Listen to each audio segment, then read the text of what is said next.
Good evening, everyone. Welcome, and we shall proceed. The regular notice requirements of the New Jersey Open Public Meeting Act has been complied with in that adequate advance notice of this meeting was given at least 48 hours in advance.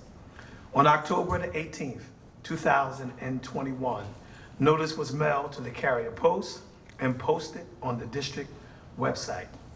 Let's prepare for roll call. Ms. Atwood. Mr. Custis. Present. Ms. Gillespie. Present. Mr. Lebo Martinez. Present.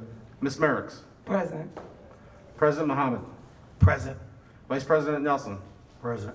Mr. Gonzalez. Present. We do have a quorum at this time.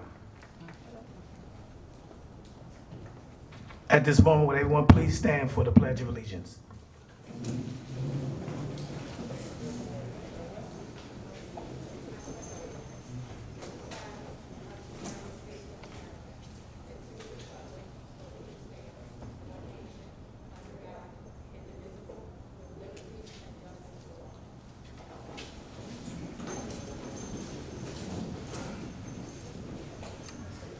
Good evening, ladies and gentlemen, and welcome to this evening's Board of Education meeting. At this time, the Board of Education will be going into closed executive session for approximately 30 minutes to discuss matters related to attorney-client privilege as well as personnel. Again, the estimated time for the executive session is 30 minutes, and the board shall resume open public session at 6:01 p.m. At this time, is there a motion to go into executive closed session? Motion to go into close. And a second? Second. All in favor? Aye. Aye. Opposed? Okay, at this time, we are going to be going into executive session. Thank you very much. Good evening, ladies and gentlemen. Thank you. Thank you for your patience. I know we ran a few minutes beyond our 6:01 time.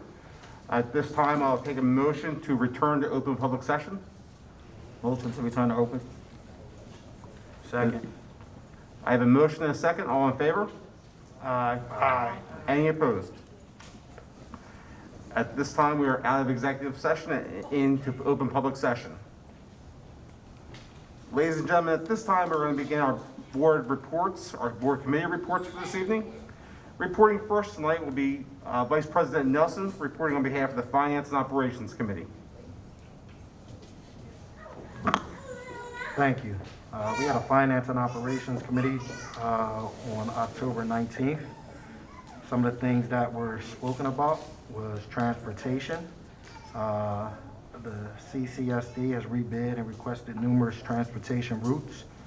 Transportation costs are projected to be $3 million over budget. Costs have risen since the last contract. Monies must be found to make up the deficit. Operations and facility, the district has all the Chromebooks needed as requested and distributed by each facility's operations coordinator. Early childhood students receive tablets. If we were to go fully remote, there may be a shortage. Provision needs to be made in the event of having to return remote learning. The Mind Shift contract is ending. The district will rebid the contract, which is 5 years. There's still an issue regarding lost, stolen, broken, or unreturned devices. The district has provided a user agreement to be signed by parents at the issue of each device.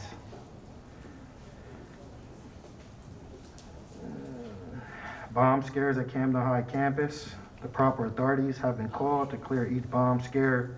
County Metro Police have been able to identify and locate the perpetrators. Meetings with the student body have been very productive. The students are annoyed by the immature behavior of a few who are looking to disrupt testing.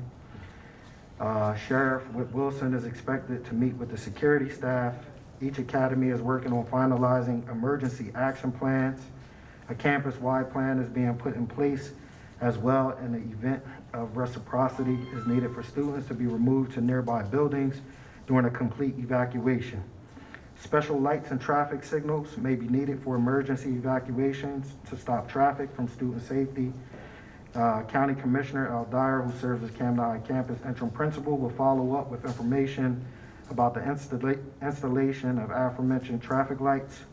It was requested by Board Member Martinez that the same consideration of specific traffic signals and a crosswalk be installed for Woodrow Wilson High School students as it is dangerous for them to cross the intersection of 31st and Federal Street during arrival and dismissal times.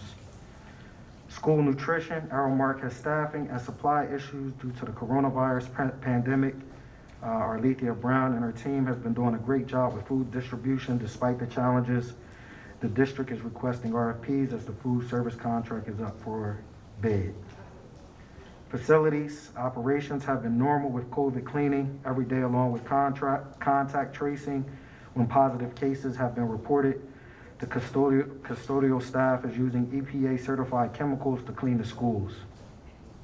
Camden High campus, school leaders would like more direct control with regard to the placement of law enforcement officers.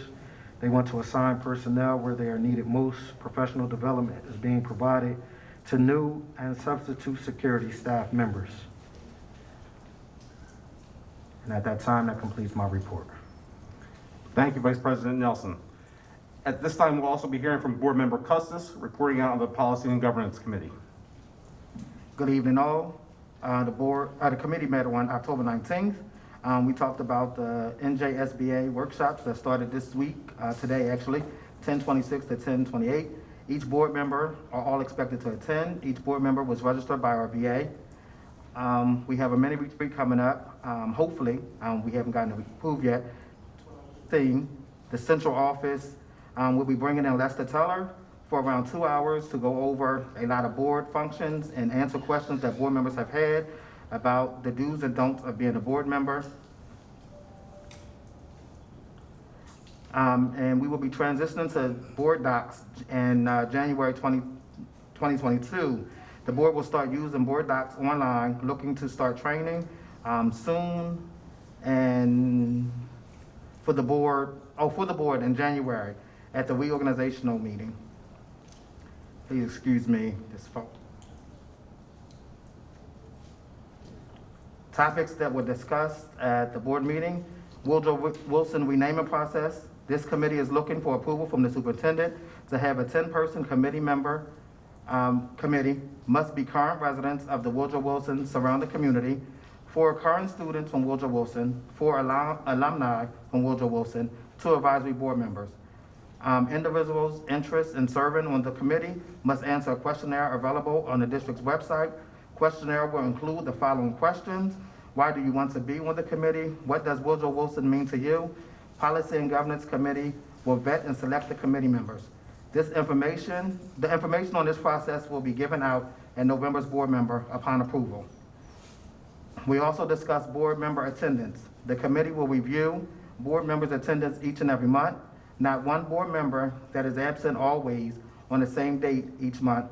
No action is taken at this current time. We will have a full body board in January. To become a certified board, we must have at least 7 board members at each training. Fall legislation updates: we discussed anti-hazing policy that has to be adopted by March 2022, allowing parents to request redemption programs, learning loss for previous school years. We also discussed, and there are a couple bills that are sitting on the governor's desk. A loan redemption program for the teachers. And our next meeting will be on 11/16/2021, and that concludes my committee report. Thank you, Board Member Custis. At this time, I'll turn to Board Member Gillespie to report out on the Teaching, Learning, and Student Supports Committee. Good evening. The Teaching, Learning, and Student Supports Committee met on October 20th, 2021, and the topics discussed were Start Strong Assessment for grades 4th through 12th, which finished last week. Reports are available immediately for teachers, and we will share out the reports next board meeting. Revising the curriculum for special area teachers, implementing strong teacher leaders in literacy and math to replace math and literacy coaches. Teacher leaders will receive monthly training. Reviewed and discussed the data provided from reading interventionists and possibly implementing the addition of a math interventionist depending on the data provided. aligning best practices from each school and implementing them throughout the district, creating a comprehensive positive practices incentive program. We are looking at chronic absenteeism and how we can connect physically with parents and guardians and give them the support they need to identify and correct problems that may cause chronic absenteeism, while creating a program that also acknowledges our students who are improving and are consistent in attendance. The internal high school fair, we're looking to have November 30th through December 2nd, helping our 8th grade students make their high school selections early, along with their course selections, so that we can allocate personnel and mold scheduling in a timely manner for a smoother transition for next school year. Expanding social and emotional learning from pre-K through 12th grade as well. In our next meeting, we plan to address restorative justice practices and processes, review the code of conduct, grade and retention, and attendance policies, as well as review the rubric in alignment with school leadership standards. Thank you. Thank you, Board Member Gillespie. At this time, I'll turn the meeting over to Superintendent McCombs to present the October Superintendent's Report. Thank you so much to our board secretary. At this time, we're going to transition down to the floor so that I can present the superintendent's report for this month. All right, good evening, everyone. I want to thank you again for joining us for our October regular advisory board meeting. Tonight, we are going to discuss a few focal topics, and we're also excited about having a guest presenter with us this evening. And so we're going to focus on several topics that are of great importance to the district, and we will start with our continued response to COVID-19 and our return to school practices.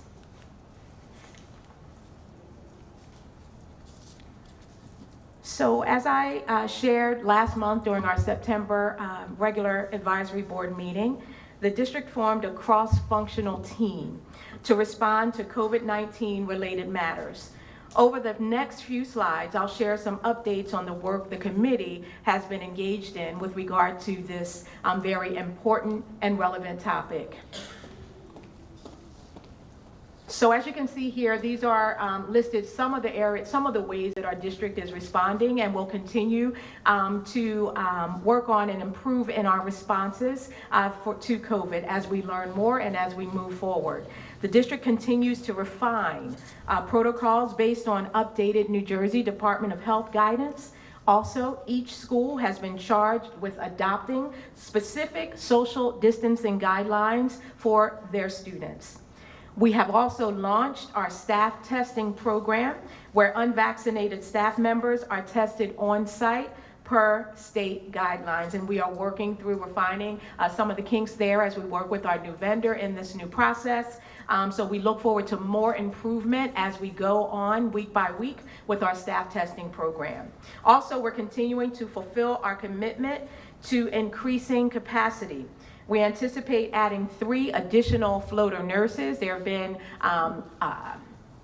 different periods of process or stages of process that are progress, I should say, that have been made in this area. And finally, we have hired additional staff wellness associates and student wellness associates to assist with contact tracing, which we have found, of course, not only limited to our district here in Camden, but has been time-consuming and a very labor-intensive process. So again, we are very excited that we've been able to position the district to be able to respond and have that increased capacity that's necessary as we move through responding to COVID. And so more specifically, when we look at our student and staff testing program, as I shared during our September board meeting, the district launched an in-school COVID-19 program for students. Testing programs such as ours are designed to keep students in school in addition to the other mitigation strategies and measures that we will continue to utilize. We want to remind our families that only the families of students who test positive will be contacted. If families are not contacted by the district, families can assume their student has tested negative. We ask that families refrain also from going directly to Bell Pharmacy, who is our vendor, to obtain test results. With regard to staff testing, Per Governor Murphy's Executive Order number 253, our district began testing non-vaccinated employees as of Monday, October 18th. We will share an update on this important mandate at our next board meeting. And as a reminder, to stay up to date on the district's COVID-19 positive student cases, you can visit our district website to see our dashboard. If you look at our district website and go to our online COVID dashboard, you'll be able to see at a glance, just by school, the number of cases that have been confirmed positive. So our next topic of focus for this month is static vaccination sites across the district. We've been engaging and collaborating with numerous organizations, the Department of Health, as well as the County Department of Health and the New Jersey Department of Health, and other vendors and other support partners in order to make sure that we're doing everything possible as a district to increase the vaccination rate across our city. So students have spent more than 18 months in remote instruction.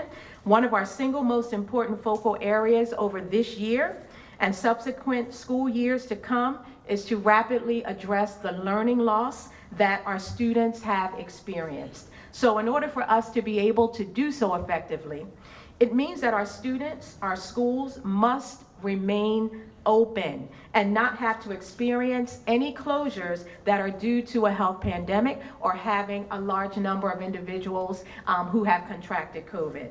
So we will continue to host vaccination clinics across our district buildings throughout the course of this school year.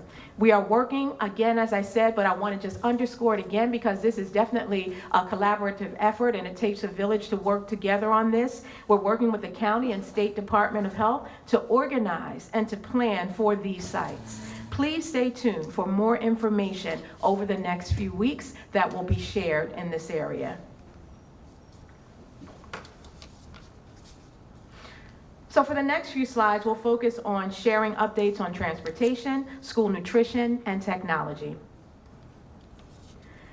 Despite the continued best efforts of our transportation team, busing continues to be a challenge. For several months now, we have communicated about the national shortage of bus drivers, and unfortunately, that shortage continues to impact our district. The shortage has resulted in a lack of transportation for a significant number of students, and even though a child is assigned to an active bus route, we are seeing and hearing that there still may be significant afternoon and morning delays. These delays are due to the reduced number of drivers. The work of our transportation team, however, is to be commended. This team, and I can tell you, works nonstop because I see it and we're working together, but even when I'm not working with them, they are working and pushing, collaborating daily. We have not stopped trying to solve this problem.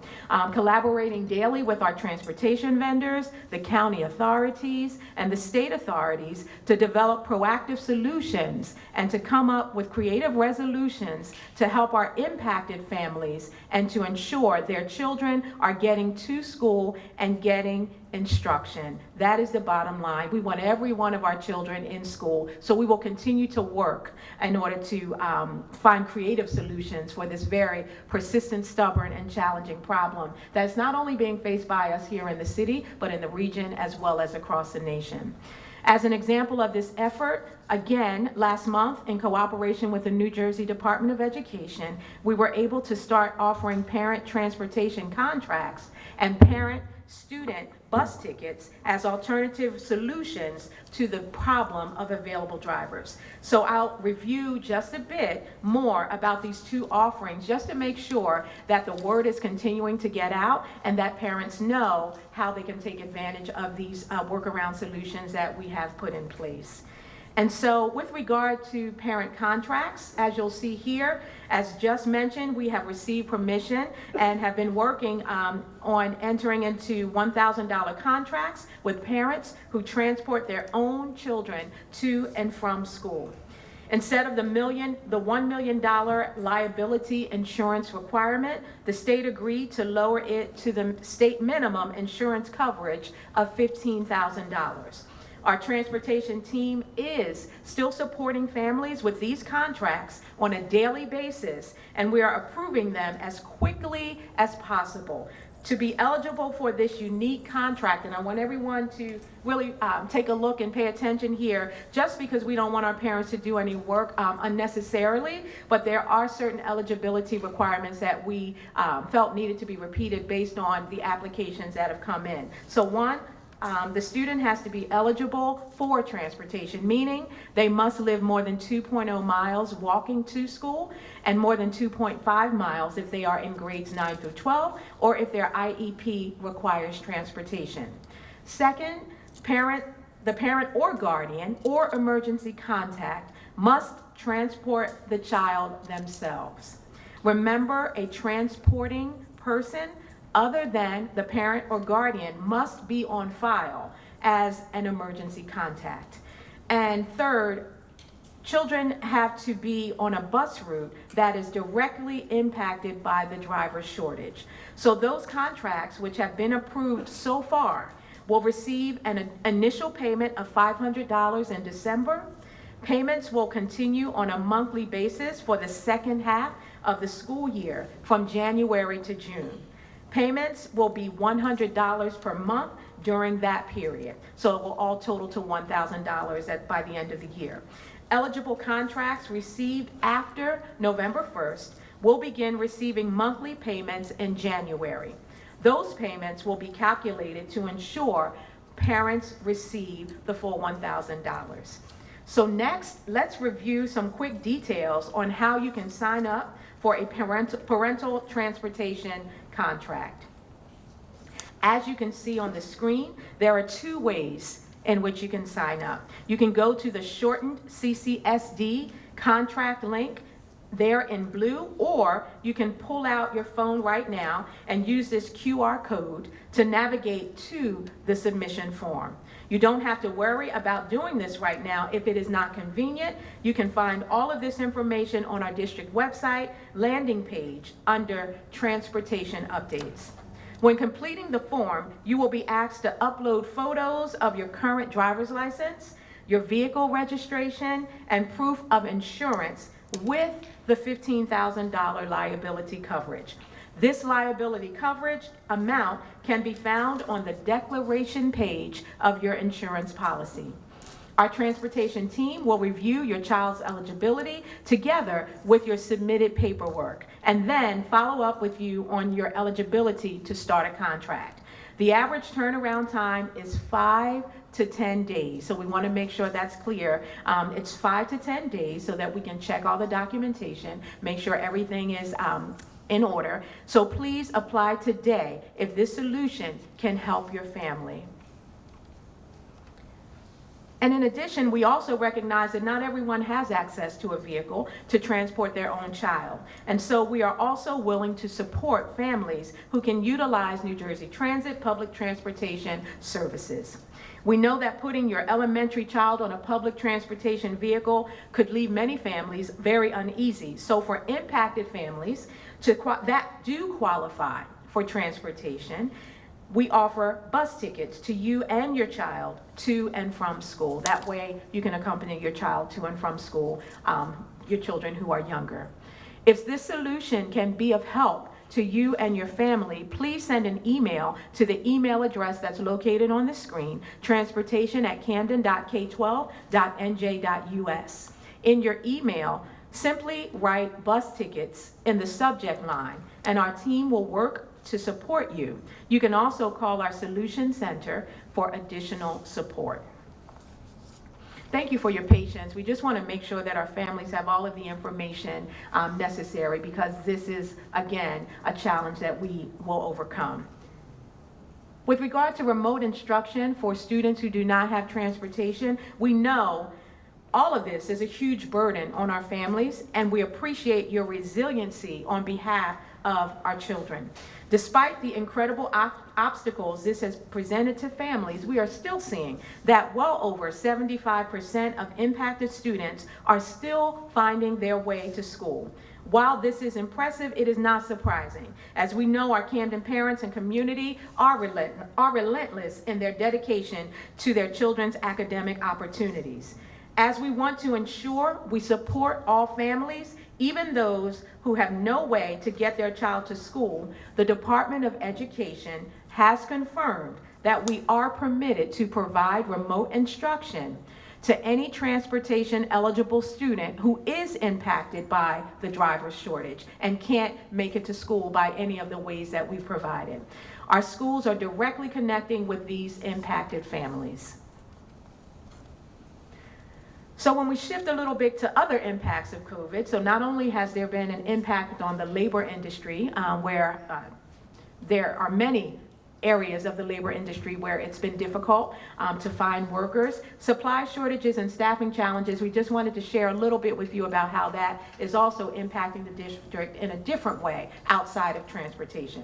So as with every school year, our school nutrition staff look forward to welcoming students back to school. They are always ramping up over the summer to do that. And as in every school year, we continue serving healthy meals to fuel our students' bodies and to fuel their minds for learning success.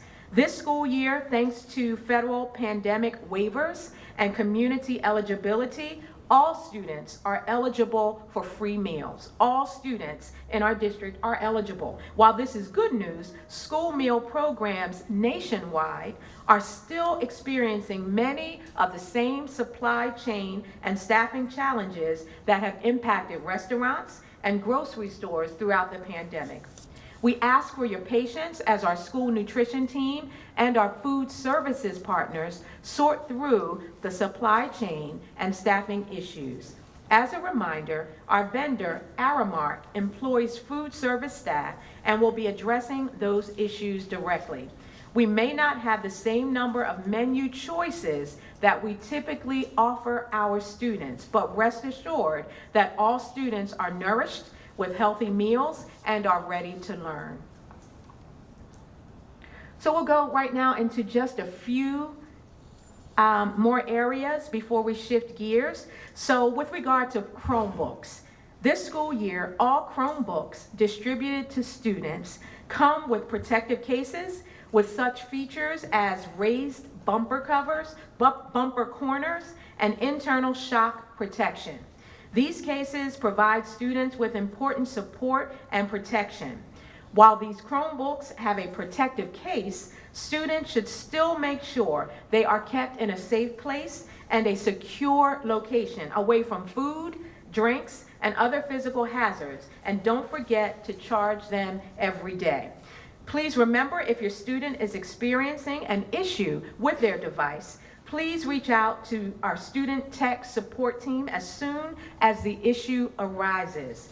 As it appears on the screen, you may call 833-778-0035 or email studentsupport@camden.k12.nj.us. Also, if you are without internet access, please contact your school's family and operations coordinator so we may support you and your family with local internet options. And so even though we transitioned from the pandemic where we were dependent solely on our devices for remote instruction, we are a one-to-one device district. And so we want to make sure that as students are bringing their Chromebooks to and fro school, that we're keeping them in the best condition possible. These Chromebooks are definitely an investment, and they are an investment in the right area because we want our students to be ready for any technology-related field that they go into. But we want to also make sure we're taking care of those devices. So we thank you in advance for your continued cooperation and support as we keep these devices in operable condition and shape, and so it also helps us on the fiscal side of the house as well. Moving to our district's strategic plan. In August, I shared these 8 belief statements that you see on the screen that embody the vision of our district. As the leader of this district, I do stand behind these belief statements. Our vision will not come to life without ensuring that we are doing everything to bring these beliefs to fruition. Now, they are beliefs, and they can't come to light unless we are doing those things necessary to move toward making them a reality. To bring these belief statements to life, there are certain conditions that need to exist to ensure that we as a team and as a district are all aligned with the how of bringing these to life. How are we going to do it with alignment? So over the course of the next few weeks, we're going to engage multiple stakeholders to be a part of this work of drafting and providing necessary and critical feedback to our strategic plan. And just in case that's too small for you, because I know the print is very small, the belief statements are as follows. 1, we believe that all students are valuable and learn in environments that promote social emotional learning, foster innovation, and ignite higher order thinking skills in preparation for college, career, and the workforce. Belief statement number 2, we believe that every child needs individualized, differentiated learning experiences that engage them to be successful learners. Belief statement number 3, we believe that we are a part of the child's village that partners with families and community organizations to provide access to resources. These are beliefs. These are the things that we strive toward. We believe that all staff are accountable to maximize high performance. Belief statement number 5, we believe that the diversity of our staff should reflect the diversity of our student population. Belief statement number 6, we believe that all staff must have a cultural awareness and understanding of one another and our students, families, and the community that we serve. Belief statement number 7, we believe that all district facilities will provide a safe and secure environment commensurate with 21st century standards. And finally, belief number 8, we believe that we must be fiscally responsible, working towards fiscal sustainability in order to ensure equitable and appropriate resources reach the school. So again, these are our belief statements. These are the things we aspire toward. We haven't gotten there. We have definitely not arrived. But these are the areas that we're moving toward, and we need your input and your engagement. So be on the lookout for ways that you will be able to provide feedback on our plan as we move forward with revising our strategic plan. And the next slide, the what, who, where, and when. This is just a follow-up to the last slide. The goal of the focus group that will be formed is to help us evaluate and give feedback to the belief statements that I just read to you and shared on the previous slide, as well as to provide feedback to the district on the various strategies and the conditions that need to be true to make our vision come to life.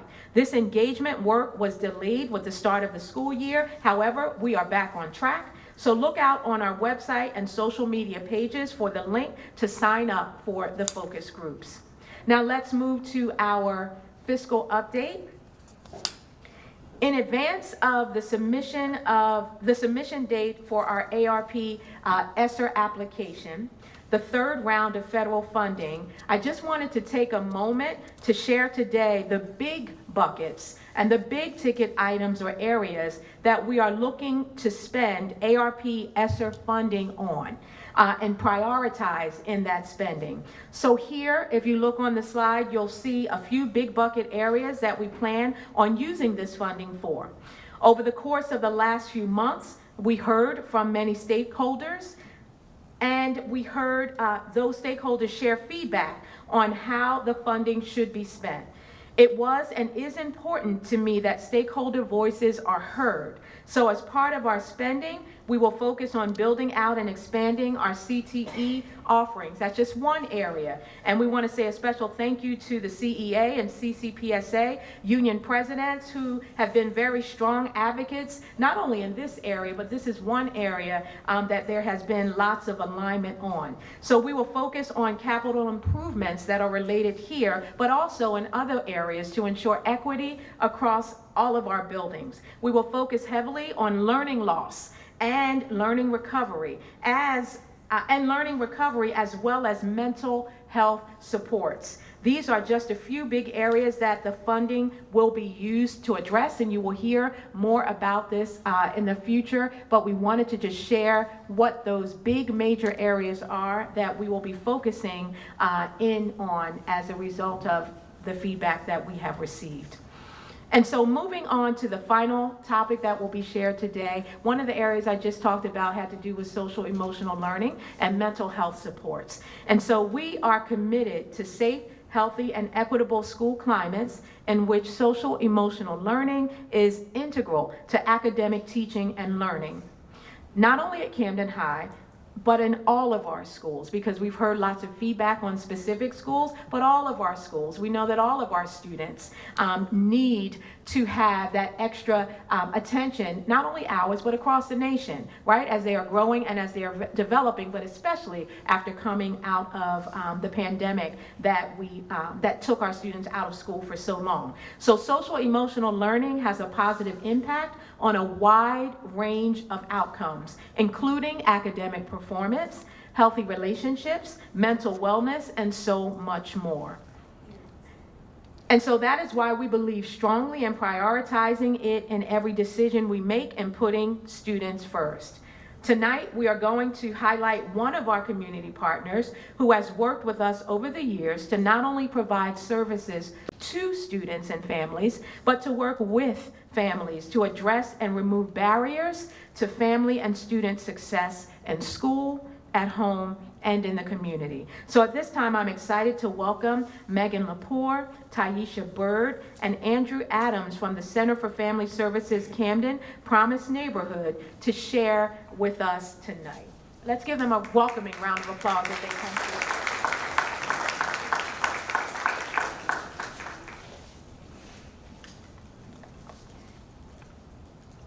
Do you need this? Okay.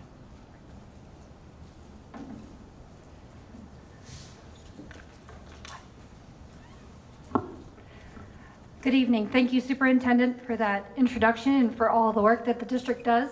It's a great pleasure to be a partner with you at Center for Family Services.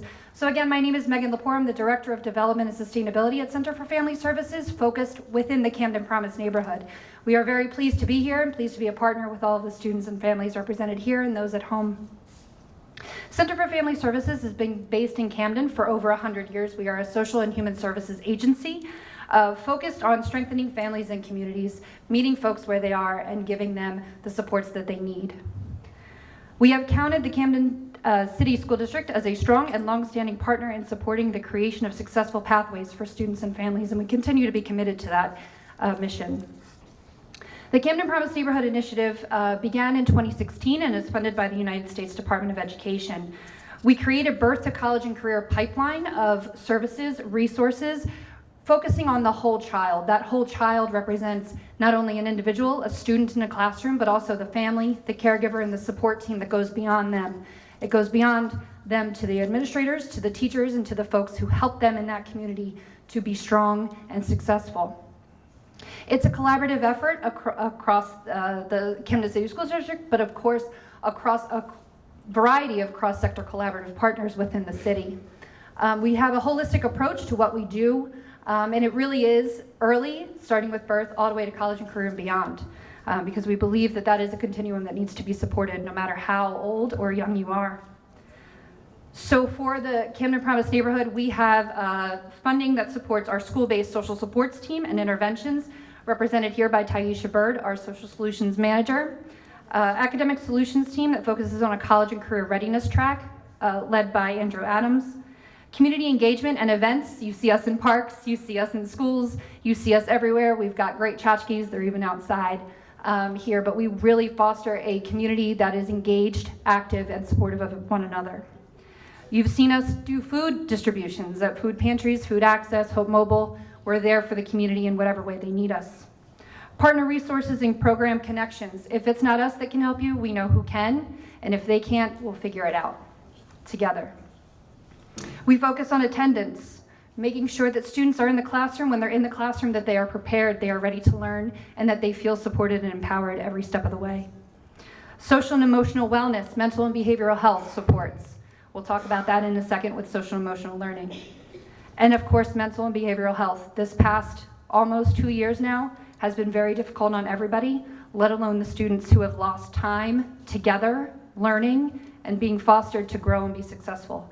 That's a problem, and we are committed to fixing that with the school district and with our partners, and most of all with those students and families. We reduce those barriers to learning on a normal day. This is not a normal day. These are not normal days that will be ahead of us, and we are committed to fixing that. We are focused on creating safe and empowering and motivated communities to learn and succeed. So Center for Family Services, next slide. Center for Family Services and our Camden Promise neighborhood team have engaged consistently to prepare to welcome students and families back to the district schools where we serve. Currently, we are at Forest Hill, Morgan Village Middle, and Camden High. It is here that we are focusing our programs, services, and resources to meet the needs of students as they return to in-person learning. Not an easy feat for anyone who's involved. In order for students to be engaged in the classroom, they need the tools to help them navigate the self-awareness, build positive relationships, and really to figure out what has gone on in the past 2 years. Related to creating self and supportive relationships, school environments that foster success, Center for Family Services and the Camden Promise neighborhood team is collaborating with the district to implement zones of regulation and YTRI resilience models. What does that mean? It means we care about these kids. We care about the students. We care about the families that they go home to, that they live with, and all of the caregivers and support teams that are around them. We are compassionately committed to putting students first, Superintendent. We join you, we are committed to you, and we support you. Thank you.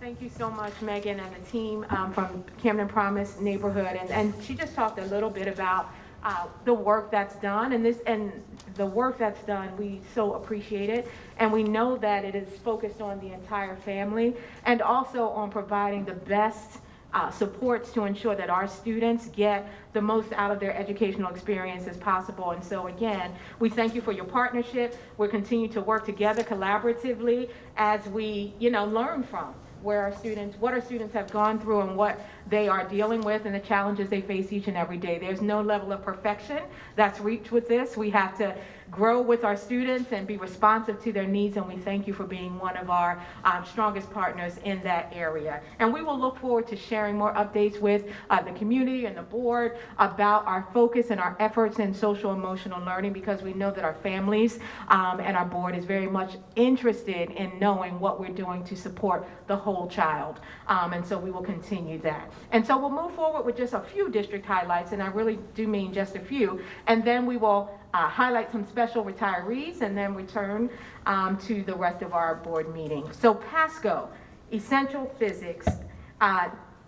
We will begin with an academic highlight this time. So typically we may go to an athletic highlight, or we may go to a special event highlight, but we're going to begin with an academic highlight. This year the district is implementing the Pasco Essential Physics program to ensure we are teaching the next generation science standards. And so what is the Pasco Essential Physics program? You see it here, but just to share a little bit more, each Pasco Essential Physics classroom will have a physics kit that will allow students to engage in hands-on learning.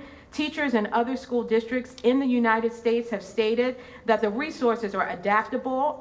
So we've looked at the research here, which promotes an easier understanding of physics concepts among students.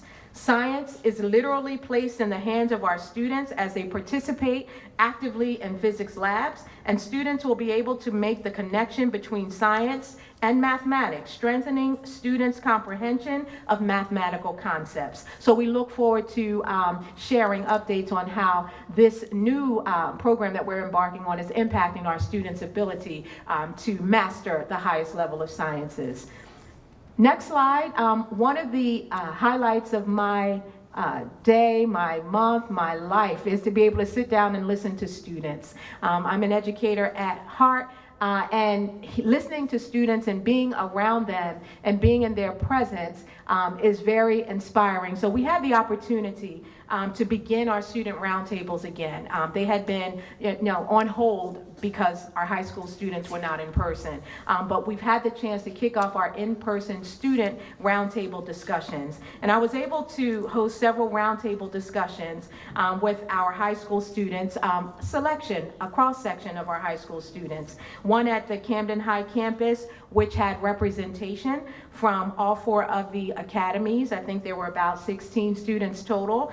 One at Pride Academy, and as well as one at Woodrow Wilson High School. And the discussions were rich, they were honest. Everyone knows that students are not going to sugarcoat it. They let you know exactly what is their experience. They share the positives, they share the things that need to be improved, and they helped us to pressure test our vision statement. So I start off each of our discussions with our students by sharing with them what our district vision statement is. And then I ask them, okay, do you believe that you're valued? Do you believe that you're challenged? Do you believe that you're being prepared for college and careers? And we listen. And I have my representatives for my team who are on curriculum, operations, all facets to listen with me. So we take that information back and we can do something about it so that when we come before our young people the next month, we're telling them, you said this to us, we listen to your voice, it matters, and this is how things changed. And so that is why hearing student voice is so very important, and I'm so glad we're able to begin that process again. So students shared lots of information with us, and we will continue to go back and share with them and their administrators how their voices matter and how their voices have helped us to make sure that we are doing everything possible to meet our goals and our visions on their behalf as we serve them. So looking forward to sharing more with you. Our student board representatives will also kick off next month. So next month you'll be able to, we typically, pre-pandemic, would have our student representatives from each of our high schools on the panel and able to share with the public their experiences, and that will kick off in November. So we're looking forward again to hearing our student voices, and thank you for your patience as we started up this very different year. And so moving on to the next highlight, we're moving to the end of October, Breast Cancer Awareness Month, and at our last board meeting, we announced that we would be partnering with the Camden Education Association to honor Breast Cancer Awareness Month by wearing pink every Friday. So thank you to all teachers, staff members, and students who wore pink in order to shine a light on this very, very important cause. Next slide, CCSD Fall Sustainability Festival. The Camden City School District, in partnership with Covanta and Camden's Department of Human Services, joined forces for a Fall Sustainability Festival. Residents of Camden had the opportunity to properly recycle electronic waste, shred documents, and dispose of unused medication. There was also a job fair and opportunities to receive COVID-19 and flu vaccines. So again, we are grateful for the many, many partnerships that we have in service of our families in Camden. And we want to say a very special congratulations and student spotlight for our Kid of the Game. And this is something very special. So the 76ers are also involved with helping us to acknowledge this wonderful young man. So congratulations to Ramir, who is a student at Cream School. He was selected by the 76ers as the Kid of the Game. Ramir has battled cancer, and he continues to support other children. He's been very, very busy supporting children through the Kisses for Kyle Foundation, the Ashley Lauren Foundation, and the Fairs Foundation. He's a busy, busy young man. He has also done many projects for Alex's Lemonade Stand Foundation. So let's all, he's not here, but let's all give Ramir a big round of applause for being chosen. And he was chosen again by the 76ers organization as the Sixers Kid of the Game, and he is a Camden City School District shining star, and we are so proud of him, so proud of him. And so again, that rounds out our highlights. There are so many others, but these are the ones that we have highlighted for you today. So we're going to go back to the stage and And we're going to honor our retirees. Thank you so much for your patience. And again, thank you to Center for Family Services, Promise Neighborhood team for being here to support. Okay, thank you so much. At this time, I'll turn it over to our board president or his designee to read and honor the retirees. And that will be Board Member Clayton Gonzalez.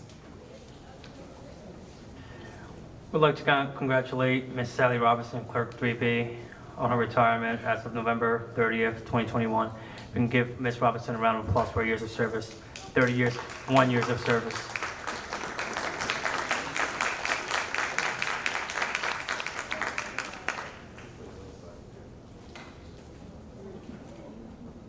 All right, at this time, I'll turn it over to our general counsel, who will, at this time, lead us into the public comment portion. Thank you, Superintendent.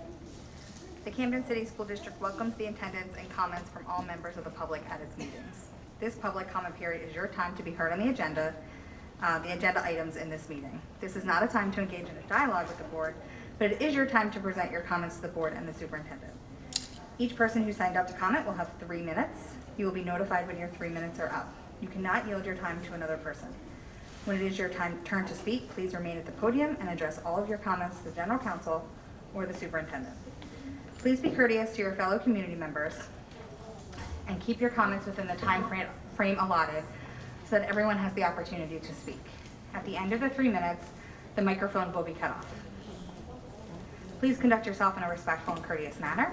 The First Amendment is not absolute, meaning that the board can prohibit language that is inappropriate.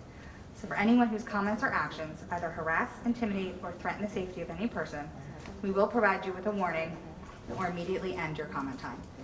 In addition, if you curse, use vulgar language, or make personal attacks, we will provide you with a warning or end your comment time. We will not interrupt you during your 3 minutes of comments unless we deem it necessary. If a member of the public speaks about a staff member, interruption may be necessary to caution him or her on the danger of slander. Members of the audience should not interrupt the speaker at the podium. If you have any questions, please ask your questions during your 3-minute comment period. After the public comment period is closed, the superintendent or her designee will address your questions to the extent provided by law. All right, and I will begin with the list. Good evening, Superintendent and President Wasim Mohammed and board members. Robert Page, CEO of It's All About Sports and affiliate with the National Federation of High School Sports Network. I'm here to present a presentation on live streaming our home and away conference basketball games. Our goal is to bring the good game experience right into the home of our loyal fans. At the expense of sponsorships funding, the cost of this will be free to all viewers. Each game will be streamed live and the replay will be available at the conclusion of each game. Games will remain posted for exactly 12 months. After that, they will be archived in a safe storage component. What we bring is a quality of basically just like ESPN. We have a producer, we have everything in place, the highest technology right now of all the graphics. We have all that in place. We're basically looking for one major main corporate sponsor who will fund this stream to bring everything to our fans, because we know that our gym's only going to hold up probably 900 to 1,000 people in the next couple of years. Nobody's going to get to see our team play. A lot of people are going to get left out. So I'm here to offer this to you because I also already do stream the games on the district website, the football games. I haven't done any basketball games on there as of yet, but I've done basketball games, which I think 2 weeks ago Brian sent you out 2 of we did the last game at Camden High. We did that and it was very successful. But that was a few years ago. Now the technology has really changed and we have a lot more to offer. Also what this does, we look for some small businesses in the community to come on board to help fund this here project. The main thing that I think that's going to really help with this is that with your media class that you have here, we would like to have interns come in, work with us, do the games, and then eventually open up the doors for them to, because we were planning on doing a weekly show, preferably like a Wednesday, where we do a weekly show where we would be able to let the students produce and host the show. We would just show it. Whether we show it on the district page, or our long-term goal is to take it to Channel 19. That's really the goal to go to. The funds that will come in, of course, we want them to come through the board, and then, you know, that's later down the road, we will present to you what our numbers are to do something like this, and we would just split it right down the middle. And I'm quite sure we would get enough to do what it would take to broadcast these games out to everybody. So that's okay. Thank you, Mr. Page.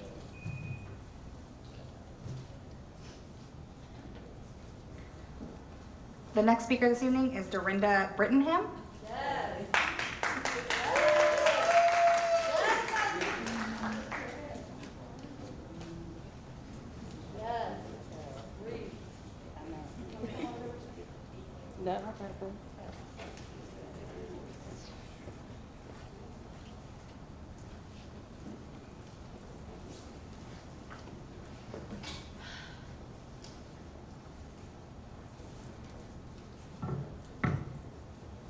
Hi, my name is Dorinda Brittenham, and I come and speak on behalf of the football team.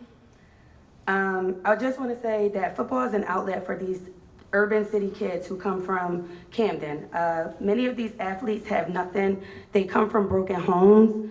And to say that football is a teachable moment, for who? A teachable moment for these children who deal with trauma every day. A teachable moment for children who come from poverty. A teachable moment for children who face obstacles daily. They use football as a positive outlet to help them overcome many obstacles that they're faced with daily. Many parents are poor working parents, and the playoffs are a time where students are scouted and recruited, and there is an outlet for them to possibly overcome their chaotic environment.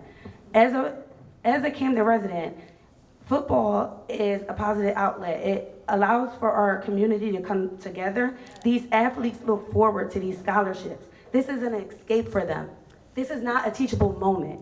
If you say that you care, you know that these children come from trauma. Many of them have experienced trauma. Many of their friends has died a week prior to them playing a game. So this is a teachable moment for children who are dealing with trauma daily. And based on the rules and regulations, the environment in which they played in on that day, it was not a safe environment. This should not have been taking place when you're saying a teachable moment 2 years prior was when a 10-year-old boy was murdered. They deal with this daily. So who is it a teachable moment for? For them or for Camden? So I'm here to say that as a leader and in the position that you are in, to say that this is a teachable moment, you say that you took the necessary precautions and you took the necessary educational steps to deal with children with trauma. What children you're dealing with? Who are you dealing with? Are you talking to them? Right. Teachable moment for who? Not for them.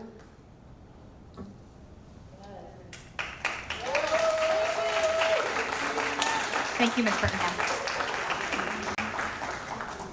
The next speaker is Andre Blackney.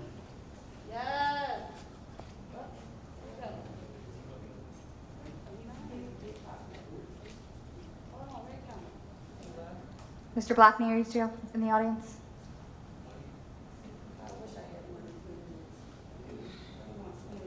We'll move on to Apollonia Brittenham.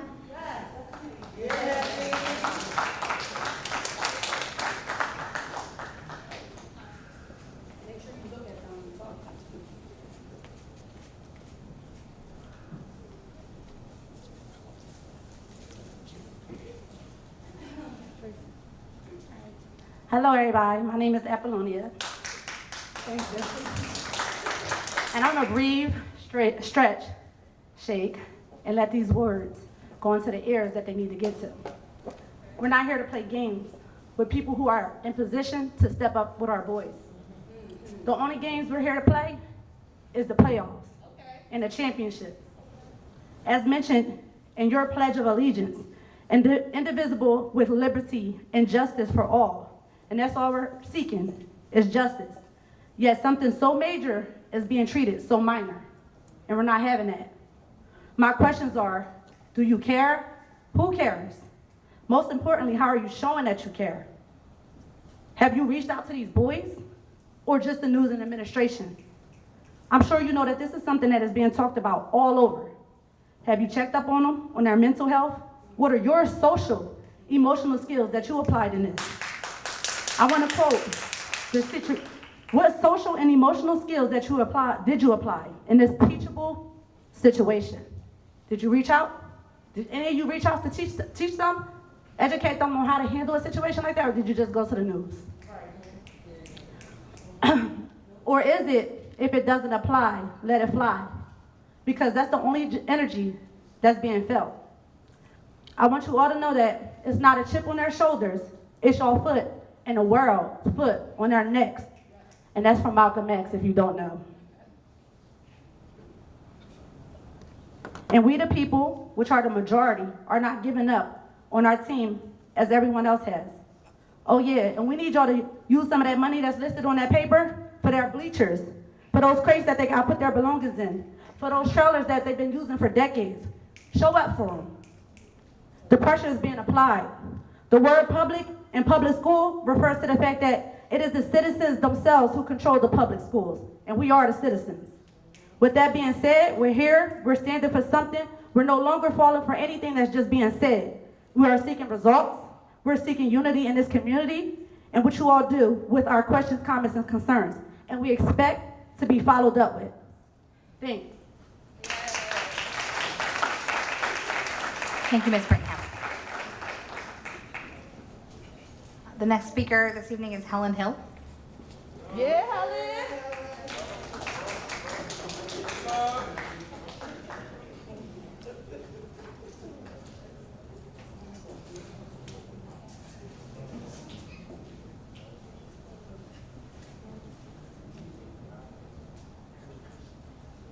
Good evening. My name is Helen Hill. I am a community leader and a parent of a child who attends Camden High School and a player of the football team.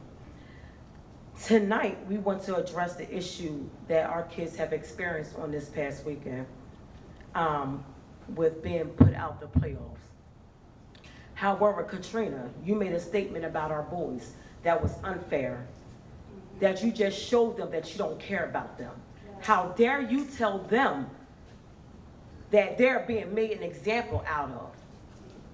It's a teachable moment. That's not cool for them.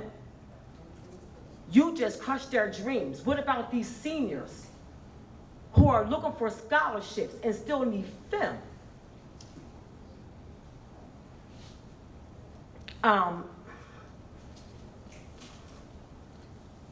We refuse to allow you to keep making an example out of our children. You say you love them, you say you care for them.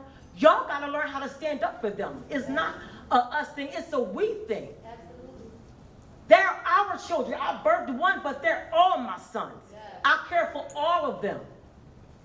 I show up for each and every game, even when my son is not playing. And y'all need to do the same. Y'all gotta have these boys back. If we don't have it, who will? Now that's what we're asking for all of y'all, to treat them fairly. If they don't play in the playoffs, nobody plays. Well, Pleasantville don't play. And that's just it.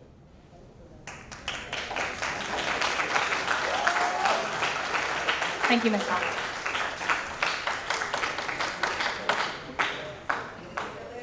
The next person signed up for comment is Randolph Sumil.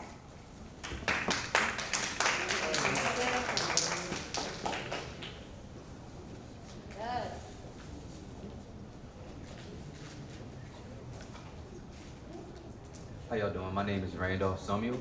I'm here on behalf of It's All About Sports. I'm a producer, actor. Just to give you a quick background, I've performed Pepsi commercials, eBay commercials out in Los Angeles. Mr. Page brought me on because he wanted me to do something that, you know, the kids and the youth can actually have something to relate to with their streaming site. I believe that if you give somebody something that they can be proud of, that is something that they would like to invest in. And that's when the internships come into hand.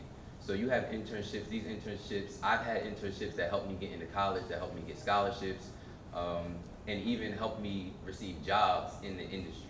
I believe working with It's All About Sports will give the students something that they can be proud of when they watch their high school games or their friends or their family members play in these environments, and actually make it feel like they're actually watching national television.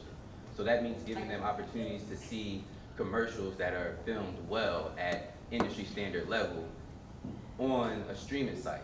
Hopefully that gets pushed to something that can be on TV, even whether it's local television, whatever it is, but it's a platform for students, for kids to actually be seen. Nowadays, everything is social media based, everything is media based, you know, it gives them on-hand experience to be out here in the real world using media as their outlet or media as a form of income for the future.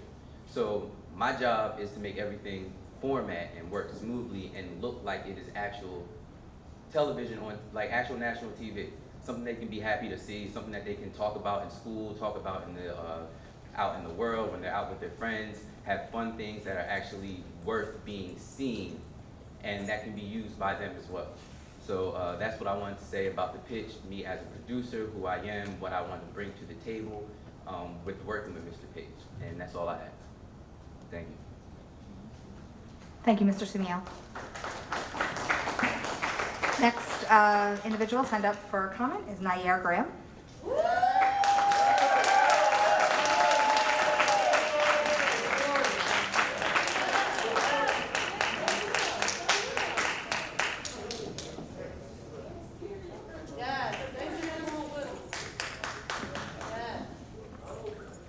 Mr. Graham, before you start speaking, unfortunately, only you will be able to speak unless the other students signed up. Okay. Hey, my name is Nair Graham. I play for Camden High School. I'm a senior. Like me and many of my other teammates, this sport is an opportunity, and it gives us a way to make it out the city right now. I'm a little nervous right now because this mean a lot to me and my teammates, and I feel like we're not getting treated fairly. And this weekend we all sat down, and Pleasantville still played. They had a player playing, and it got swept under the rug again. And we keep getting the last end of the stick. I'm not really feeling it. But taking this away will lead us into a dark hole, and we don't want that at all. Just in September, my friend Tayshawn Lambert, a great football player, may God rest his soul, football was taken away from him, and he went and did the only thing he felt like could make a way for him and his family. He ended up getting killed this September after graduating in 2021. He left behind his family and his daughter, and the pain that I saw on his mom and father's face, I don't want the same for my teammates. I want you guys to look at the bigger picture. You guys saying that y'all care for us, this and that, but just 2 years ago the shooting happened. Y'all said it would be counseling, we can talk if we needed it. None of us on this team got counseling for none of that. We still, people still get flashbacks from it and everything. We should never even been on the field with them. But we get looked at as the bad kids, the thugs, this and that. Nobody was safe on that field on Saturday. But I don't see none of you guys coming up and supporting us, going to the NJSA, all that. But y'all so worried about the other stuff, like COVID and stuff, but what about us? Like, y'all say y'all care about us, but it's nothing happening. Y'all just going on the news saying, oh, this is an example. Why we gotta be the example? It's shootings happening in Cherry Hill West, and it's getting swept under the rug. It's 4 fights happening at Winslow, and it's getting swept under the rug. Let us have one fight that don't got nothing to do with us. Y'all gonna try to blame us. If it wasn't for Pensauken speaking up and saying it wasn't us, it would have got blamed on us again. You know, and I just want equality. If y'all gonna make things equal, at least help out. It's us fighting, it's just us. But y'all head leaders, y'all should be helping us too. There's only so much we can do. And that's just really what I wanna say. I'm speaking for my teammates. They all look sad right there. You can look in their eyes and tell they wanna play. But we need support, it can't just be us. That's all I wanna say though. Thank you, Mr. Graham.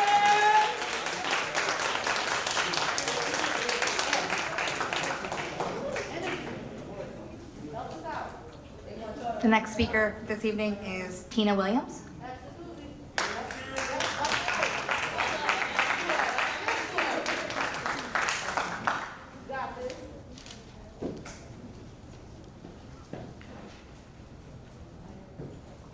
Good evening. I'm here to speak about the football situation. It really is unfair. And you just stood up here and said you guys are a village. Where you at? You're not with them. So if you're not with us, that means you're against us. So how can you support us if you're against us? It doesn't work like that. That two-sided coin, it's not a real thing. Like, you need to pick a side. All right, so, in reference to the suspension, the referees made incorrect calls. As per the NJ State Interscholastic Athletic Association, letter C, it clearly states officials may not have a change of mind after this disqualification has been enforced. They changed their mind. They added and subtracted players on both sides. And y'all, what are y'all doing? Like, I really need to know, because all I see is me and a couple of football parents here, like supporting our boys. I don't see y'all coming out. I don't see y'all talking for us. Like, why we have to be an example? Why does Camden always have to be an example? I was born and raised here. I never left. I don't plan on leaving. My son goes to Camden schools. So I'm here, and that's not going nowhere. So please don't think this is the last time you're going to see me, because I'm going to be here at every meeting, stating what I need to say. But back to the village. It takes a village. It's y'all not here. Y'all not standing. Y'all sitting. We don't need that. We need people who are going to support our boys. And the thing is that, you know what? Football is an outlet. Like, these boys can be doing anything. We live in one of the most dangerous cities in the country. Y'all know that. Y'all all on statistics. But yet you want to take away an outlet. Like, this is an outlet for them to do something positive, to stay away from the negative. Like, are y'all trying to help them with that? Like, they go to school. We have good boys. They're not trying to be in the street. That's why they go to football. They're not trying to be involved with gangs. I mean, they have the opportunity, trust me, because it's all over the city, but they chose a different path. So we need you to choose a different path to support our boys. Thank you. Thank you, Ms. Hunt. Ms. Lee. The next individual we have signed up is Shamar Madri.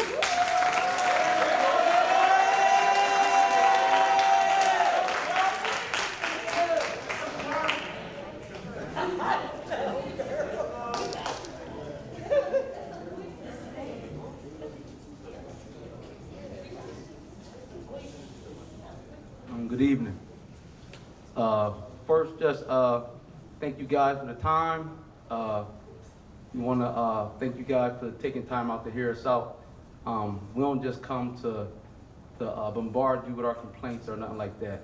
I'm up here, I wanted to speak up as a coach. Before I even got to Camden High, I had a relationship with some of these boys well before I got associated with the coaching staff at Camden High. So this issue right here is a real important issue. Like I said, we ain't coming to bash you guys, because at the end of the day, it ain't your guys' fault. But we come to ask for support. Now, I mean, we need support. This is a big issue that's a little bigger than us to tackle alone. So, you know, one thing about our coaches, we got some of the best coaches in the world, and that's not, the best coaches in the world in the area, and that's just not coaching them on the football field with their talent, but we give them the life lessons every day, and we hold them accountable for everything they do. These boys know it, and we was hard on them even with the situation that happened. So we don't want y'all to think that we don't hold our kids responsible for what happened on the field, but we also want y'all to realize that they still young men just learning. So a lot of times, you know, we support them through it all too. So we've been taking them through this process. It's been a rough last couple weeks. Just being in the balance, we don't know what our fate is, as of yet. And like I said, we just simply come for support.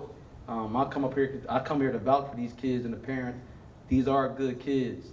They not, a lot of times be painted in a bad light because of their environment, because of, where they at, because it's Camden. So a lot of times you always say, we got to fight a little harder than other teams because of the jersey, because of the name of our jersey. So we ain't coming here to really bash. We come here to ask if there's anything you guys can do prior to aid us, then we would definitely appreciate that. But other than that, our coach, I speak for me and my coaches, we held our guys accountable, and our guys are pretty aware of, what's at stake. So, we just up here, like I said, I thank you guys just for hearing our voice. And, if there's any way you guys can support us moving forward, that's what we really need at this time. Support is all we ask, and hopefully you guys, if there's anything you can do, it'll definitely be appreciated from us. So thank you again, and that's all I got. Thank you. The next speaker is Heyman Anderson.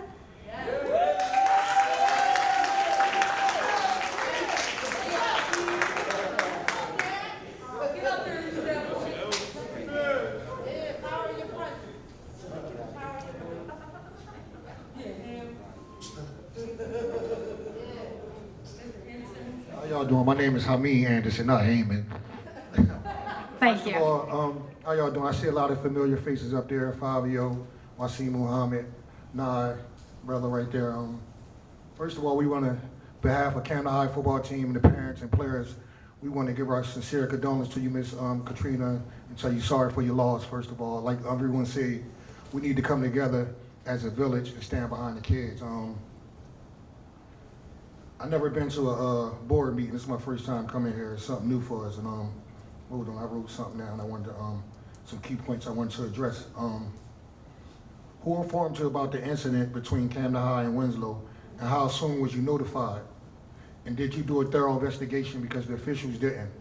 I think you're still grieving and should have someone else to speak on your behalf when you gave that report to the news. So I'm not going to blame you for that. So I know I'm not here to tear down our black queens. And also, how many of you city officials and politicians up here have been to a Camden High football practice and speak with the kids? How many have y'all been to Camden High School to speak with the kids? And like they stated 2 years ago, the incident that happened between Camden High and Pleasantville, I don't think we should never been on the field with them.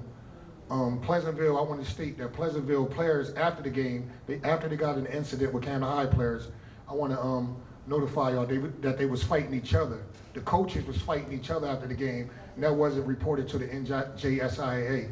I just want everybody in this room, parent, teacher, and everyone on this board, even Camden County police officer, which is my cousin there, I want all y'all to email the NJSIAA on behalf of these kids, and I believe it can be overturned. It was 2 football players that was recently I seen on the football team with these kids a month and a half ago. Now I see them standing on the drug corner. So it's not no telling where these other guys gonna be at if the season end now. And like I said, we're not here to blame none of y'all on the stage. We want y'all to support us, and it seemed like no one supporting these boys and y'all drag y'all feet. I don't know why, but we just need to get to the bottom of it right now and just, we asking for y'all support. Could you please help the boys? I'm talking about knock down on the doors of the NJSIAA. Our athletic director is not even here tonight. I think he should be here.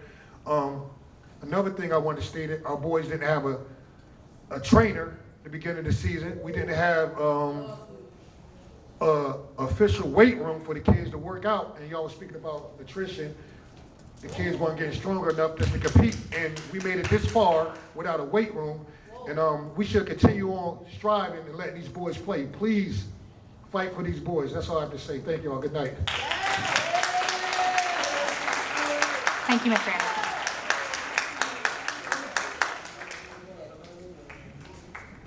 The next speaker this evening is Amir Khan.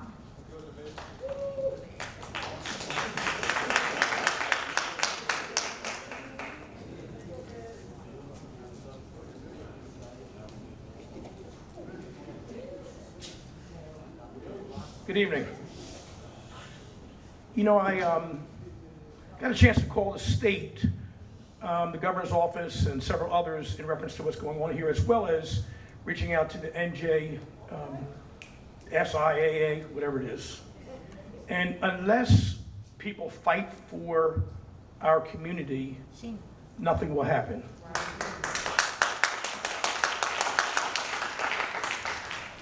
You know, something similar to this happened 2 years ago in Newark.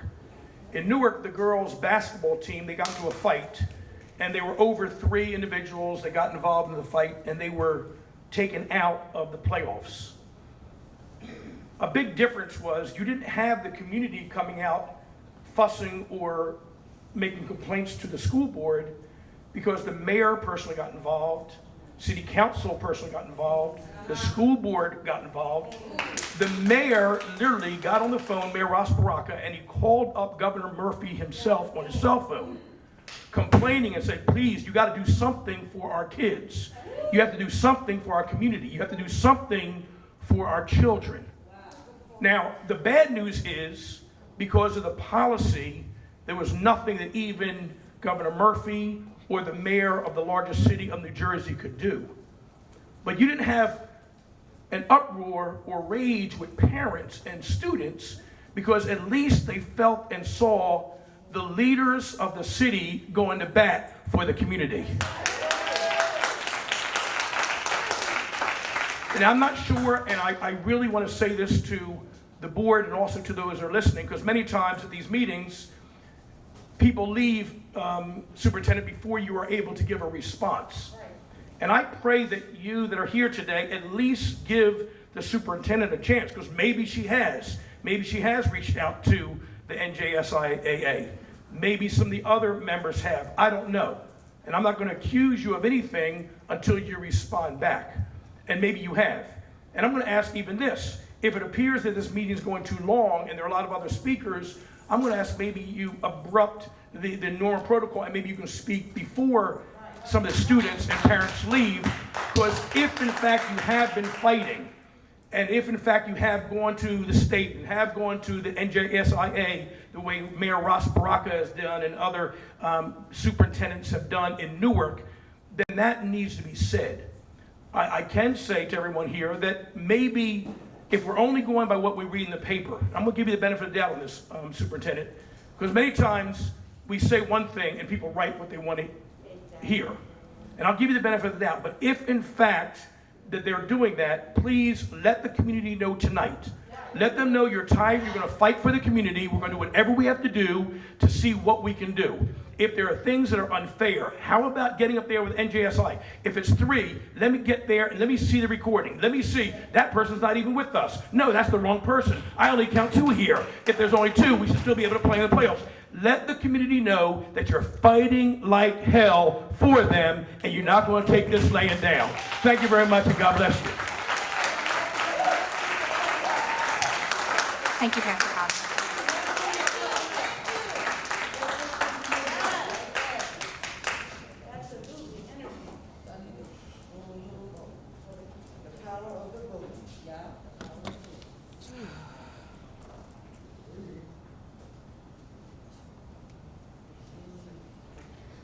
The next speaker, I'm having difficulty reading your handwriting, so I'm going to do my best. It looks like Dr. Brenton Nyoku.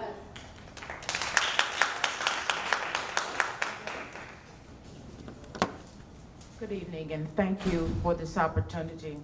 My name is Dr. Brenda Njoku. Thank you. And I hate to even change the topic in which I'm speaking on, because I'm so passionate about what I have heard. But I will get to the point of what I am here for. With everything I've heard, even the belief systems that was mentioned earlier, the topic that I'm here for is retroactive pay. Retroactive pay for the frontline workers, the essential workers of teachers, anyone who's entitled to a retroactive pay. What is the holdup? And I think we need to be transparent and let people know without false promises, you know, back in the summer, now before Christmas, any way you can, all the programs and initiatives that you do have will not go forth if you are not in sync with your frontline workers. These people are waiting for their monies, they're entitled to it, they work for it, and if there is some difficulties in the process, please inform them and be very transparent with them in reference to a retroactive pay. I hope the team, even those coaches, for what we're talking about, they are entitled to retroactive. So let's get on board. You have a lot of challenges. My prayers are with you because you're really going to need it with everything you're trying to move forward in. So don't forget the retroactive pay. Please let the staff members know that help is on the way. Thank you so much. Thank you. Thank you, Dr. Nealfield.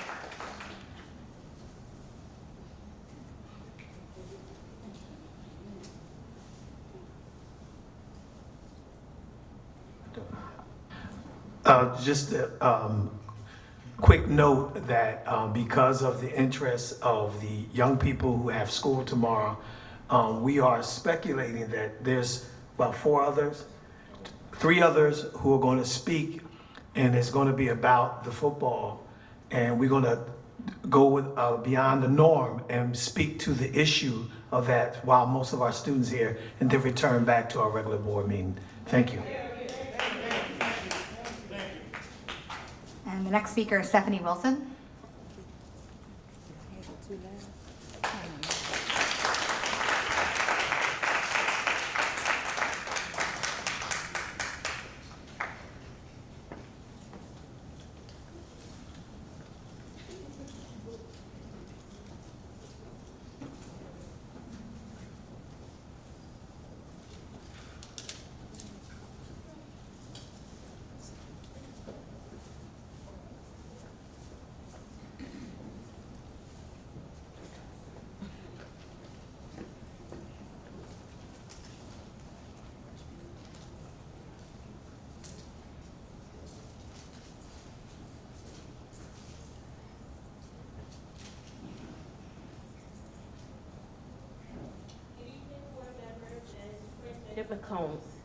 My name is Stephanie Wilson, and I'm a parent of a student who attends Morgan Village Middle School. My child previously attended U.S. Wiggins School.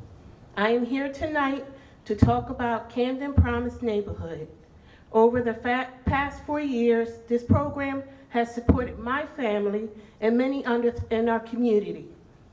The team connects family to a variety of services such as budgeting, employment resources, food security, housing resources, utility assistance, to name a few. In addition, they provide mental health services for students and their families. Camden Promise Neighborhood provides students with college and career readiness programs, social emotional learning, counseling, and mentoring service. My daughter participated in the Y Try program, a social emotional learning program that teaches critical life skills and encourages the kids to be resilient when facing obstacles. The program helped her become more confident and outgoing. It built her communication and leadership skills. I saw a difference in how she viewed school and her future. Camden Promise Neighborhood offers Y Try and other social emotional learning programs at Forest Hill School, Morgan Village Middle, and Camden High. The past year was very difficult for everyone, especially our children. I believe that returning to in-person learning was a positive step towards returning to some level of normalcy. However, there are still work to be done. We must continue to make social emotional learning a priority for all district schools. As a parent, I have seen firsthand the investments made in the programs like Camden Promise Neighborhood are paying off for our children. Thank you to the Camden Promise Neighborhood for supporting our families, and thank you for the district leadership for seeing the value of this program. Thank you. Thank you, Ms. Wilson. The next speaker is Lachey Wall.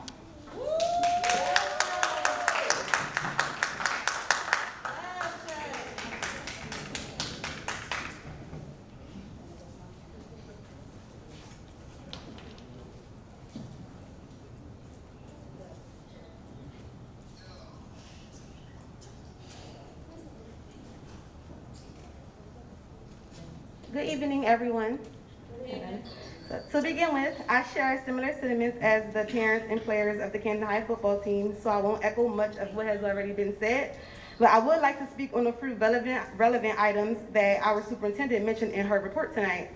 So first being the district highlight of the student roundtable discussion, Ms. McCombs mentioned hearing our students' voice is very important, as well as, quote, doing everything to meet their needs to let them know that we're here to serve them. However, neither of those two have occurred regarding this Camden High's playoff situation. One, the voices of the students, parents, nor community feels that it has not been heard. Two, nor do we feel that our needs are being served or supported by the individuals who claim to represent us, you guys. So, as second agenda item on the superintendent's report was belief statement number 3. It stated, quote, we believe that we are a part of the child's village that partners with families and community organizations. Again, we believe that that has not occurred regarding this Camden High's football situation. So tonight, after hearing the superintendent speak on these key items that are claimed to be the agenda of our district, from this moment forward, from this meeting forward, we will indeed see if we can believe in the board's belief statements and if we can even believe in the board at all. Thank you. Thank you, Ms. Wall. Our final in-person commenter is Sarah Joslin.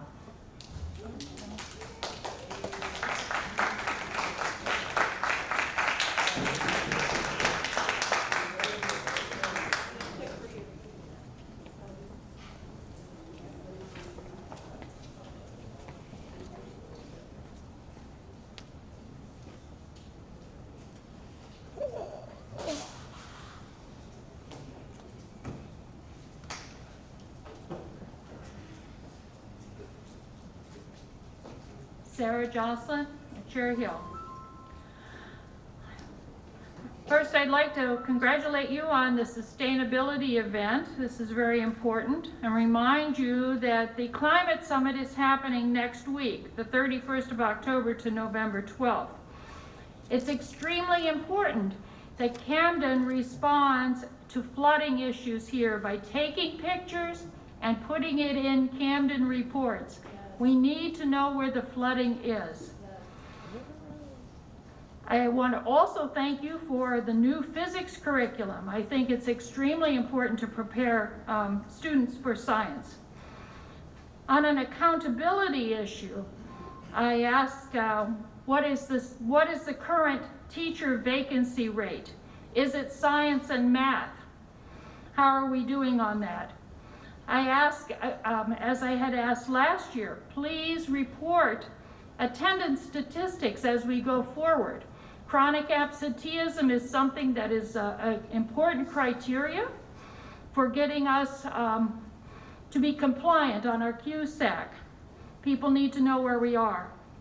And I remind you again about the importance of having the bullying and harassment report done twice a year. That's one of those accounted items. This week is Red Ribbon Week. And I spoke on this item last night at Cherry Hill Township. It's critical that we provide the risk of health risks of cannabis, not only to our school nurses, but to the public at large. It is very important people understand the risk of relative to brain development, and that includes risks of young people that are getting pregnant. You know, if you are using this, it affects your fetus and it can affect long-term permanent situations for children, infants, toddlers, youth, and young adults. Brain development is extremely important for the best success in life. I see that you've purchased new African American history text. I've actually been attending some of the Cherry Hill school board meetings because they've implemented a new African American studies program, and I'm monitoring that closely. I've asked Dr. Farrah Mann and Dr. Kwame Morton to review the Camden curriculum. I think it's a very good curriculum. And I applaud you for having that posted online where I could share it. I would also encourage you to share the specific text that you're using for that program with the Cherry Hill Curriculum Committee. Thank you. I noticed a small item on there. And I just would like to say, in a world where you can be anything, be fun. Thank you, Ms. Johnson.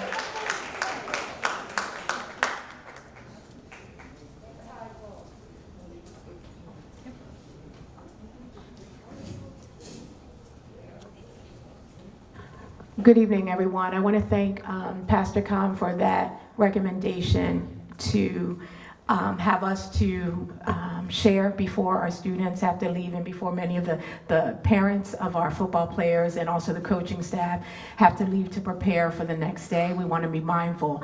So again, our board president has also concurred that we will address the comments that were made before the end, knowing that sometimes you have to leave. So first, let me just say that this has not been an easy couple of days for me as well since last week, or an easy couple of weeks. I want to also share and just speak from the heart. Of course, I have comments that are written down because I want to stay focused, but at this time I think it's fine to share from my heart and then share with you what has already been prepared. Number one, I applaud each and every one of you. I thank you. I thank you to our parents who've come out. I sincerely do. I thank you to our students who have come out. I thank you to, absolutely. I thank you to our students who have come out, as well as our coaches and our administrative staff. A.D. Phillips was here with us in closed session talking about this very item. That's when we were in the back. I don't know if he had to leave, but he also, Principal Dyer, was on the line as well speaking about this very topic. It is painful. So for those of you who know me, you do know, and I'm not going to be long-winded here, I'm going to get to the point. But you do know that I, too, am a graduate of this awesome school district, graduating from Camden High in 1987. Been here for about 29 years, and there are many people who were in this room who are committed to our district and making sure that it is moving forward and can be here for years and years to come. So I do also understand, being a graduate of Camden High, right now I'm going to address my attention and my gaze to the young men in the back, and I'm not speaking to everyone, but I want you to hear this. As a student graduating from Camden High in 1987, going off to school, had a chance to go to Lehigh University, which was predominantly white, coming from a school district where I was in the majority, was a very different experience. And so some of the things that I heard you talk about today, feeling like when people know you're from Camden, then they have certain stereotypes about you and you're treated differently. I do want to say that I can connect to it. I can never say that I can 100% understand where you're coming from as football players. I cheered for the football team, but I never played. I cheered for Camden High's basketball team, but I never played. So I don't know what it's like to be a player who has invested so much time into the sport and the game, to have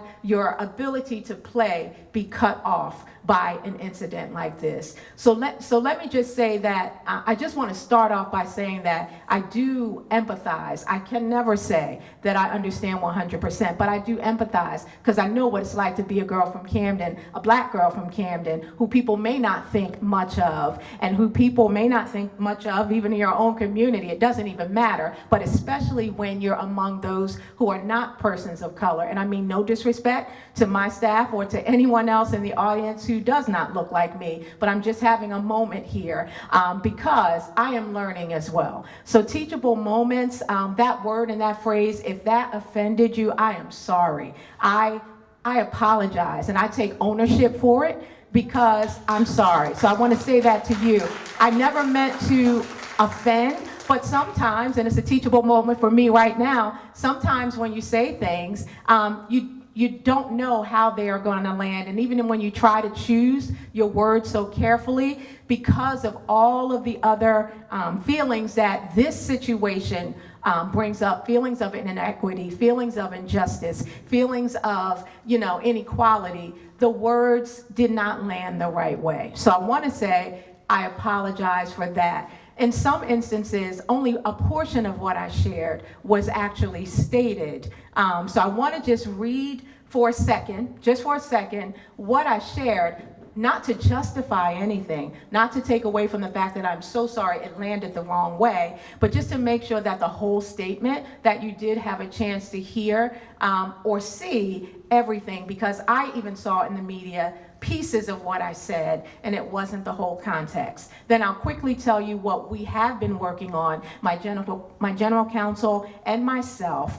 with the full permission and support, I should say, of the board on next steps that we are taking to make sure that this is a just act and it is fair, and that it is not only one-sided with our team, our students, Camden Panthers in this situation, taking the brunt of the punishment. So let me just share, and then I will share what we're doing to support, because we already have started actively having conversations, started that since day one, but what we're doing moving forward to actually put forth a waiver of the rule that disqualifies individuals when 3 or more students are involved in an altercation, but also given the context of where we are with COVID, also appealing that there would be some sense of empathy and understanding there as well. But the full statement that I shared, and I'm not sharing it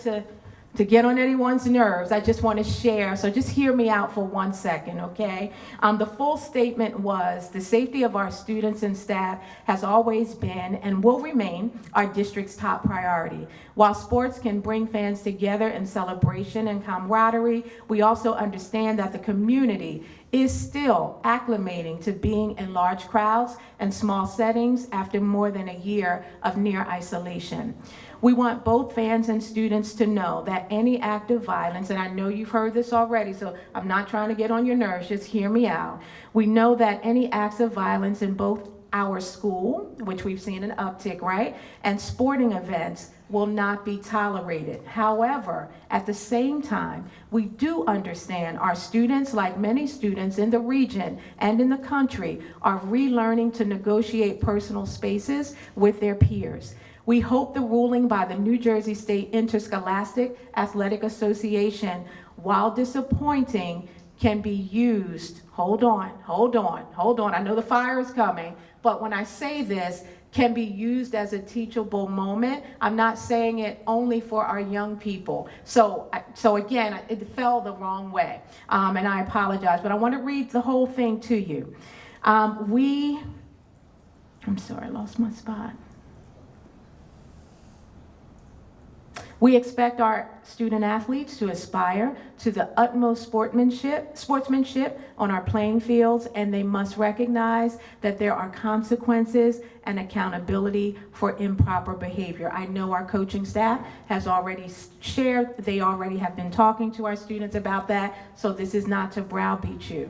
This last portion, I'm not sure if it was fully picked up on all media outlets, but we are working collaboratively with the NJSIAA to take the necessary steps, and will take additional measures as needed to ensure that our staff and students are kept safe at all times. In addition, we will continue to work with NJSIAA to ensure that any and all actions taken as a result of the events are distributed to all individuals, that's Pleasantville as well, in a fair and equitable manner. In recent days, I've hosted several roundtable discussions with our high school students and staff to learn firsthand about their experiences in starting the new year. And I do know that I did not have the opportunity to meet with the team, as was stated before earlier, and this is not an excuse. This is not an excuse. So I'm not trying to make any excuses. My stepfather did pass away. The funeral was Friday. So in last week leading up, there were duties that we had to do to make sure that his homegoing was fine. That's not an excuse to the young men who serve us by giving their 100% on the field all the time to hold up the purple and the gold that I love so much. And I always will bleed purple and gold. But I am saying that I did not, what I am saying is I wish that I had figured out another way to be able to make sure that your voices were heard earlier on while balancing some family responsibilities. So what I say is this: I respect you. There's mutual respect here, and I know that. I also, the fire that was brought tonight was, to me, inspiring. The passion that was shared in speaking to how important it is for us to make sure that our young people know that we are fighting for them inspired me in a greater way. So I thank you all for everything that you shared. This discourse has been helpful. Thank you for even listening to me right now and opening up your ears. And I'm hoping that we can have dialogue moving forward to be able to, so I can share with you firsthand what we're doing, not in a setting like this, but in a different setting like the student roundtables that we host, so that you know that we do have your back. We are supportive. We have to be strategic. There are conversations that have been had that have not been open to the public with NJSIAA, and we're not done. So we are not done, and we want to make sure that equity is served, and we will continue to serve our young people. Thank you for helping me to be a better leader, because right now I'm growing. Right now, the information you share with me is helping me to go to my next. I appreciate that, but we want to do what we need to help you to get to your next level as well. So you do have our commitment, and I'm going to yield the floor so that you can hear from our board president or his designee, so that they can speak to you as well, just in case you do have to leave. And again, I want to say thank you, Pastor Khan, for that suggestion, because that is, I think it was necessary to have that conversation right now while everyone was here. Please, let's keep the dialogue going. Thank you, Madam Superintendent. We appreciate your transparency and honesty as well. I'm going to ask the other board members if we can keep our comments to the end, but we're going to allow our board vice president, Namdi Nelson, whom I know attended an event supporting the students and giving up actual facts. So if you don't mind, we'll yield our comments to the end, because I know we all got comments here to make if we can before we get back to the board. Board Vice President Namdi Nelson. Thank you, Board President. I would like to just start off by giving our Kings a round of applause. So our football players, let's clap it up for them. And if we kept clapping it up this whole time, it wouldn't be enough. I'm speaking on behalf of the board, and, I feel like I can do that because I was present at different times, even if it was for a short period of time. Kings, I want you to understand that you're great. Do you understand that? I respect that you stayed together, your unity, that you didn't give up, that you continued to fight, that you expressed yourself. Those that came up and spoke on behalf of the group today. The way you kept your cool even during challenging times, from the game to when you guys met with the coaches and the AD, to even when there was a plan to walk out and you guys chose to not walk out with the guidance of the staff. So again, give yourselves a round of applause.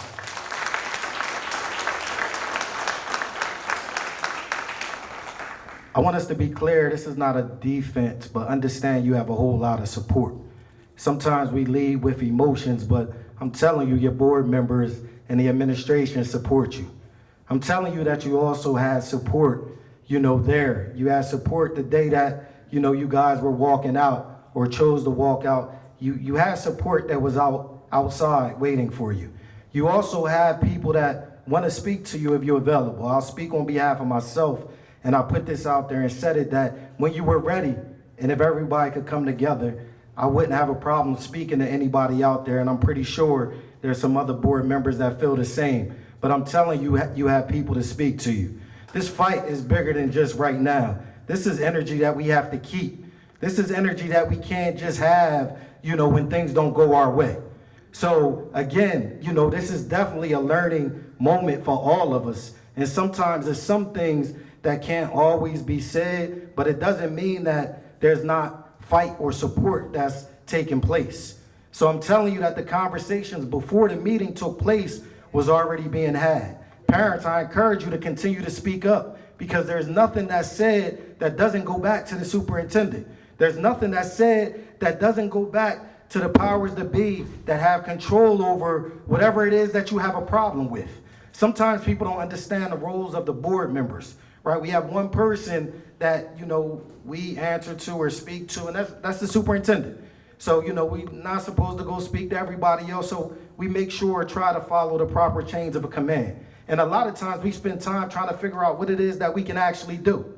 The fight is bigger, and I know sometimes we don't want to hear it because we want things that, we want it our way when we want it, but this is an ongoing fight for some of us. Election time or, holiday time or any of that, this don't stop. This is an ongoing fight where we need everybody. We need everybody to show up. We need our students to show up. We need our parents to show up. We need our guardians to show up all the time. So if we say it's about community, if it's about the kids, then we got to stand together. So like parents are saying, stand together. We want the board and the people on the stage. I'm saying the same thing, and I'm saying we standing together. So if somebody, up here disagrees with me, then you can speak on your behalf, but I'm saying we standing together. So we standing together to make sure we fight for our kings, our football players right now in this situation and ongoing. Right? Can I get a round of applause? Like, if you agree with me. So I'm asking everybody, regardless of what the outcome may be, and to you kings, understand that you deserve everything that you work for. Me, myself, growing up, born, raised here in the city of Camden and leaving the city to go to college was another person that was looked at coming from Camden as being a negative. Because I said I was from Camden. It wasn't until I said I was from Camden that it was an issue. As long as I was on a football team and I went there as sinus, it was fine. When I said I was from Camden, people stopped talking to me. It's an experience that we all experience.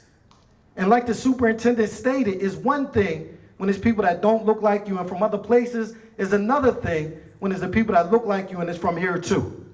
So it's challenges all over. And understand that you're going to be challenged. It's how we deal with the challenges. It's how we deal with the things that we face with. How we respond. And I appreciate the way that you've responded. I appreciate you being here today. I appreciate those that was leaving coming back. I appreciate you expressing yourself. I appreciate you continuing to show up to school and to practice. And I say I mean we. Because again, I'm speaking on behalf of the board. So we appreciate you. So this is not the beginning, and this won't be the end. And for anybody that has any concerns, we're available to speak on how we can make it better. So let's be solution-oriented in making the necessary changes, and let's encourage other people to do more, because I see a whole bunch of seats that's empty. So let's get more people to show up, because I see the word was put out, but the response didn't match. So we got big problems, and we're going to do it for the kids. Let's make sure we do it for the kids in the community the way we're supposed to. So again, let's give them a round of applause. Parents, we give you a round of applause. Administration, school board, we give you a round of applause. We can all stand up and applaud each other. Thank you.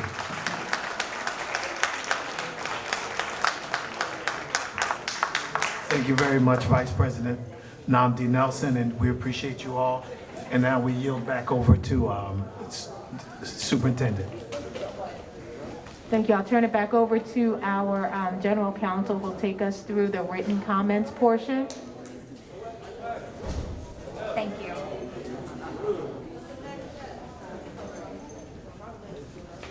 We have about 10 written submissions this evening that I will read through. The first written submission is from Gladys Santiago. Dear board members and Superintendent McCombs, my name is Gladys Santiago. I am the sister and guardian of a student who attends Morgan Village Middle School. Last year, my brother attended Wigan School. I'm writing to you to share my experience with Camden Promise neighborhood. Last year was very hard on many students and families, including my own. My brother did not adapt well to virtual learning, and his grades suffered. He ended up being retained and had to attend summer school. The Camden Promise neighborhood team provided us with the information about the summer credit recovery program and helped us navigate registration. My mom was battling stage 4 breast cancer and was unable to get my brother to the program due to her health. The Camden Promise neighborhood team provided my brother with transportation to and from summer credit recovery the entire month of July to make sure he got to school. They provided him support and made sure he completed his work. As a result, he passed and was promoted to the next grade.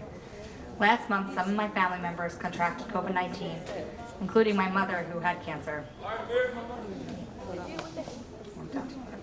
She passed away due to complications from COVID. I am 29 years old, now helping raise my younger brothers, one who has autism, along with my own children. I made the decision to transfer my brother to Morgan Village Middle School from Mastery after learning that the Promise Neighborhood supports from Wigan were being offered at the new middle school. Camden Promise Neighborhoods is providing my brother with counseling and mentoring. Despite this hard time, I take comfort in knowing that there are people at the school who continue to watch out for my brother and my family. I am not alone. There is a team of people working with me to make sure he succeeds. I encourage you to expand these programs to all district schools. I believe that prioritizing the mental health of students is important now more than ever. Thank you for your time.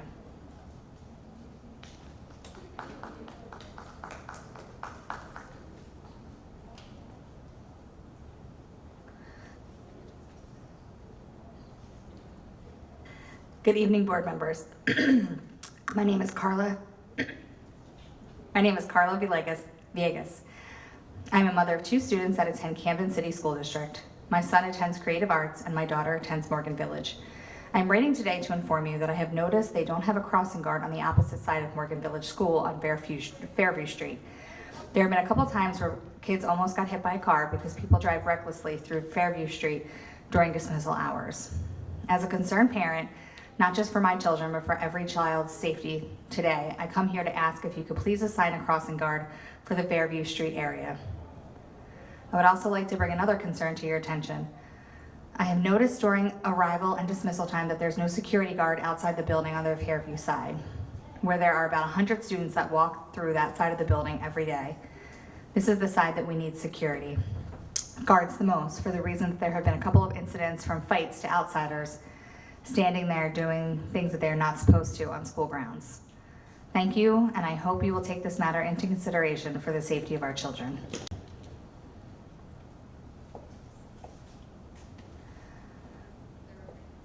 Third written comment is from Millie Jackson.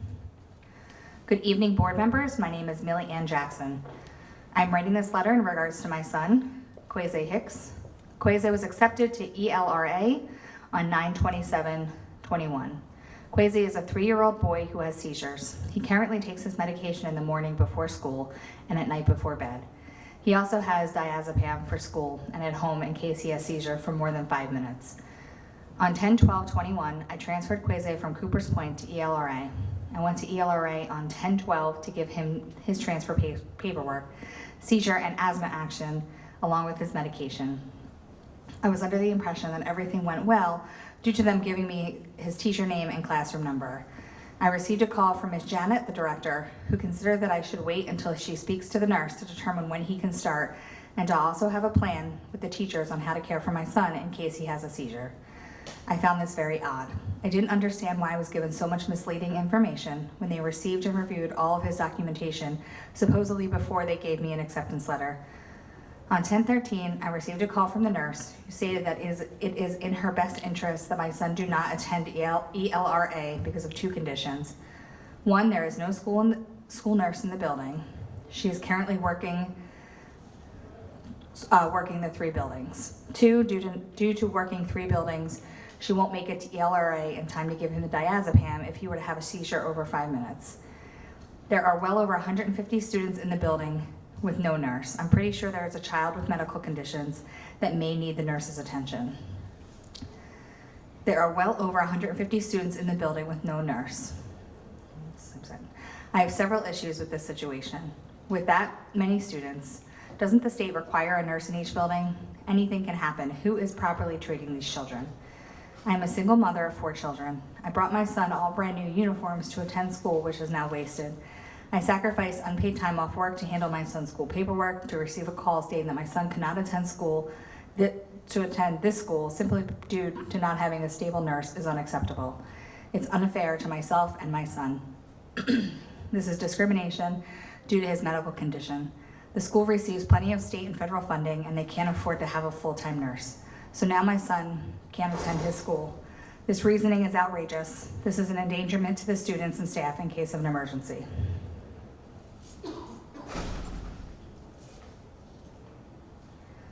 The next written comment is from Josie Ocasio. Good evening, everyone. My name is Josie Ocasio, and tonight I'm speaking on safety at HB Wilson. We have to have a better system when dropping off and picking up our students. We have cars jammed up and parked cars in the middle of the street waiting to pick up their children. I've witnessed parents parking at the bus zones, so now buses can't move with the students aboard. Horns are blowing and parents are arguing with other parents. It's a big problem. Staff will be on top of the steps watching this every day, and I know it's not their job to defuse an argument or become a safety guard, but who is responsible where is the help if there's only a few guards for a school to help keep our children safe when entering and exiting school? Are more guards being hired to assure better safety at our district schools? Should police be present at each school to help prevent road rage amongst parents and staff? Why aren't the school staff or security guards moving cars out of the way so the bus drivers can park and let out the students properly? We need a better system so that our students can start their day in a productive manner and staff are stress-free. Thank you for your time. Have a blessed night.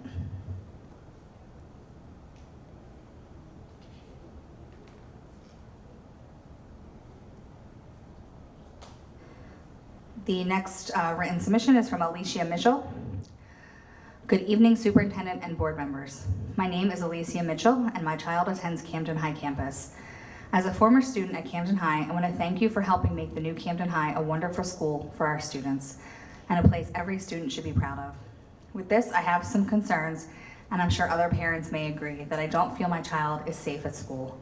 My child has never been in trouble or disrespectful to others in her years in school. I raised my child to go to school and learn every day. Since the beginning of this school year, she shared her concerns about bomb threats, fights in the cafeteria, and arguments. My child shouldn't be worried about going to school and wondering if she will be picked on or a bystander if a fight occurs. She enjoys school very much, but this stress is taking a toll on her every day. As a parent, what choices do we have when advocating for our children? Who will listen to our concerns and actually do something about them? What's the point of having a new school with the same old issues? Why aren't there enough guards policing children at lunch periods? And why are their lunch periods shared with other schools? Every time I turn around, there's something bad that has happened at the school. What will it take to happen so that everyone takes the safety of our children seriously? Our children deserve better, especially for the students that want to be in school. Thank you for your time and hope to hear from you.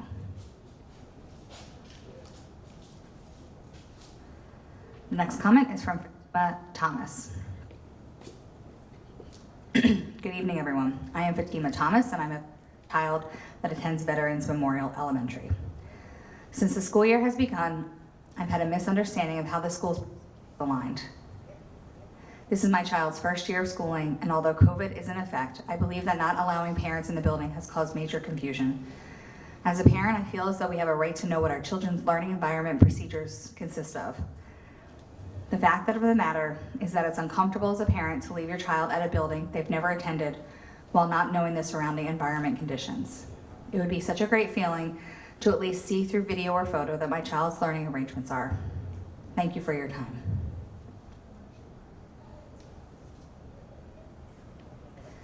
Next comment is from Sharbree Taylor. Hello everyone, my name is Sharbree Taylor, and I'm a parent of a student that attends Kip Lanning Square Primary. The reasoning of this letter is to state the neglect of my child, who happens to be part of a 504 program. My child is currently having transportation issues getting transportation to and from school. Thus far, I've spoken to Miss Kelsey Patton, Miss D from Kip Lanning Square Primary, as well as Abigail Ramos from District, who is no longer responding to my child's issue.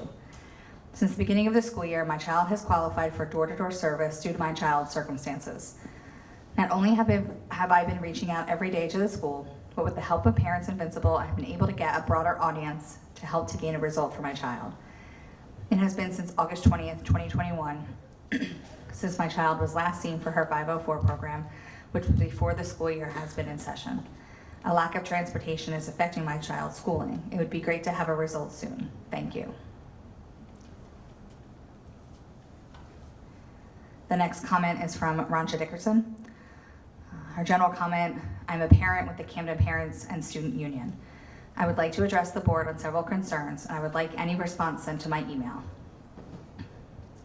What are the number of students in each configuration of grade levels, the number of staff and the title per school, the number of teachers and their duties and responsibilities per school, additional staff positions and the roles they play per school, and how many administrators are in each school? Can you provide the law statute that legalizes school board candidates to be endorsed by other school board members or Camden City Police political officers, excuse me. Thank you to Aramark for your support to the Camden Student Union district-wide school lunch survey. We will provide results by email. Regarding ESSER APR comment, please provide me with how much funds have been sent this far and what the remaining funds are earmarked for.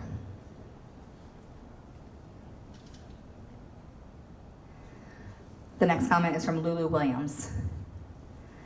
Good evening, board. My name is Lula Williams, and I am the adoptive mother of 3 children. I'm a senior, and I'm having transportation issues with getting my child back and forth to school each day. I have contacted Creative Arts and made them aware of my situation. I have not heard back from them yet. My child has an IEP and is not capable of traveling on her own to school. She struggles with paying attention and is easily distracted. I fear for her to walk to school from South Camden all the way to Parkside on her own each day. In the past, she has had door-to-door service, but now I have to rely on family members who live far away to transport her each day to safety, and me not being able to take her on my own. I have not been offered a voucher that would have helped me financially assist others to transport her to and from school each day for the time being. Overall, this transportation issue is stressful and long overdue for a solution. And the last comment is from Robin Washington. Hello, to whom it may concern. My name is Robin Washington, and I am a self-employed child care provider for my 2 grandsons, Daniel David Grossmick Jr., who is 12 years old and in the 7th grade at Kramer Hill Elementary School, and Javante Amir William Washington, who is 5 years old in kindergarten and who was enthusiastic to attend school for the first time. There has been a continual issue of no permanent bus driver for picking up my grandsons at 624A Berkeley Street in Camden, with either late pickup or no service provided at all. Plus, it seems that the bus company has both limited buses and drivers since the start of the school year. There has not been a permanent bus driver on this route. My grandsons have been standing out waiting for the bus in all kinds of weather, often over an hour or more with no breakfast, and then marked as either being absent or late. My daughter is an essential worker who works overnight, and she doesn't have a vehicle to take them to school. She has recently been leaving work to check that they are getting on the bus safely and in a timely manner. She has a 20-month-old toddler daughter that she also has to care for in the morning. So being required to ride in a taxi cab to the school in order to be reimbursed by the school for the expense for the ride when there is no bus service is extremely difficult. I, Robin Washington, am the grandparent, and I use public transportation from Woodbury to Camden and back. In the morning after my daughter returns from her job, I have personal appointments, so I can't always accompany them to school in the morning if the bus doesn't come, because many times I have to leave before there is certainty that the bus will come since the pickup time is so inconsistent. The difficulty of my grandsons getting on the bus after preparing themselves by getting up early and wanting to go to school to have breakfast and prepare for learning is very wearing on the 2 of them and frustrating on the whole family. We need a permanent and responsible bus driver for this route that will be on time so that the parents and guardians of these children can be assured that they are being driven safely to and from school where they will be properly educated. Thank you.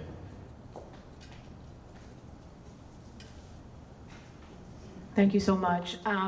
And as we typically do, we'll group the responses by theme. And thank you to those who are still here. And we know this is being recorded as well. So for those who had to leave, they can always go back to our YouTube channel and see what the responses were to the public comment portion. So I want to start by addressing the issues that were raised at the end, which are transportation issues and stipends. So as presented in the presentation, this is a very challenging year across the region, the city, and the country. And so I want to just make sure that those parents, we will make sure, because we have the phone numbers here, that our transportation team reaches out directly to the parents who wrote in written comments today, just to make sure that we have them captured and that we are working with them to ensure that there is remote learning that's occurring, even if they are not able to get here due to the transportation shortage. So I charge the team with following up on each of those individuals. So with regard to parental contracts, that came up, parental contracts which have been submitted and have all of the required documentation by November 1st will receive a payment of $500 in December. They will begin receiving monthly payments January of 2022. Completed contract packets received after November 1st will begin receiving monthly payments in January of 2022.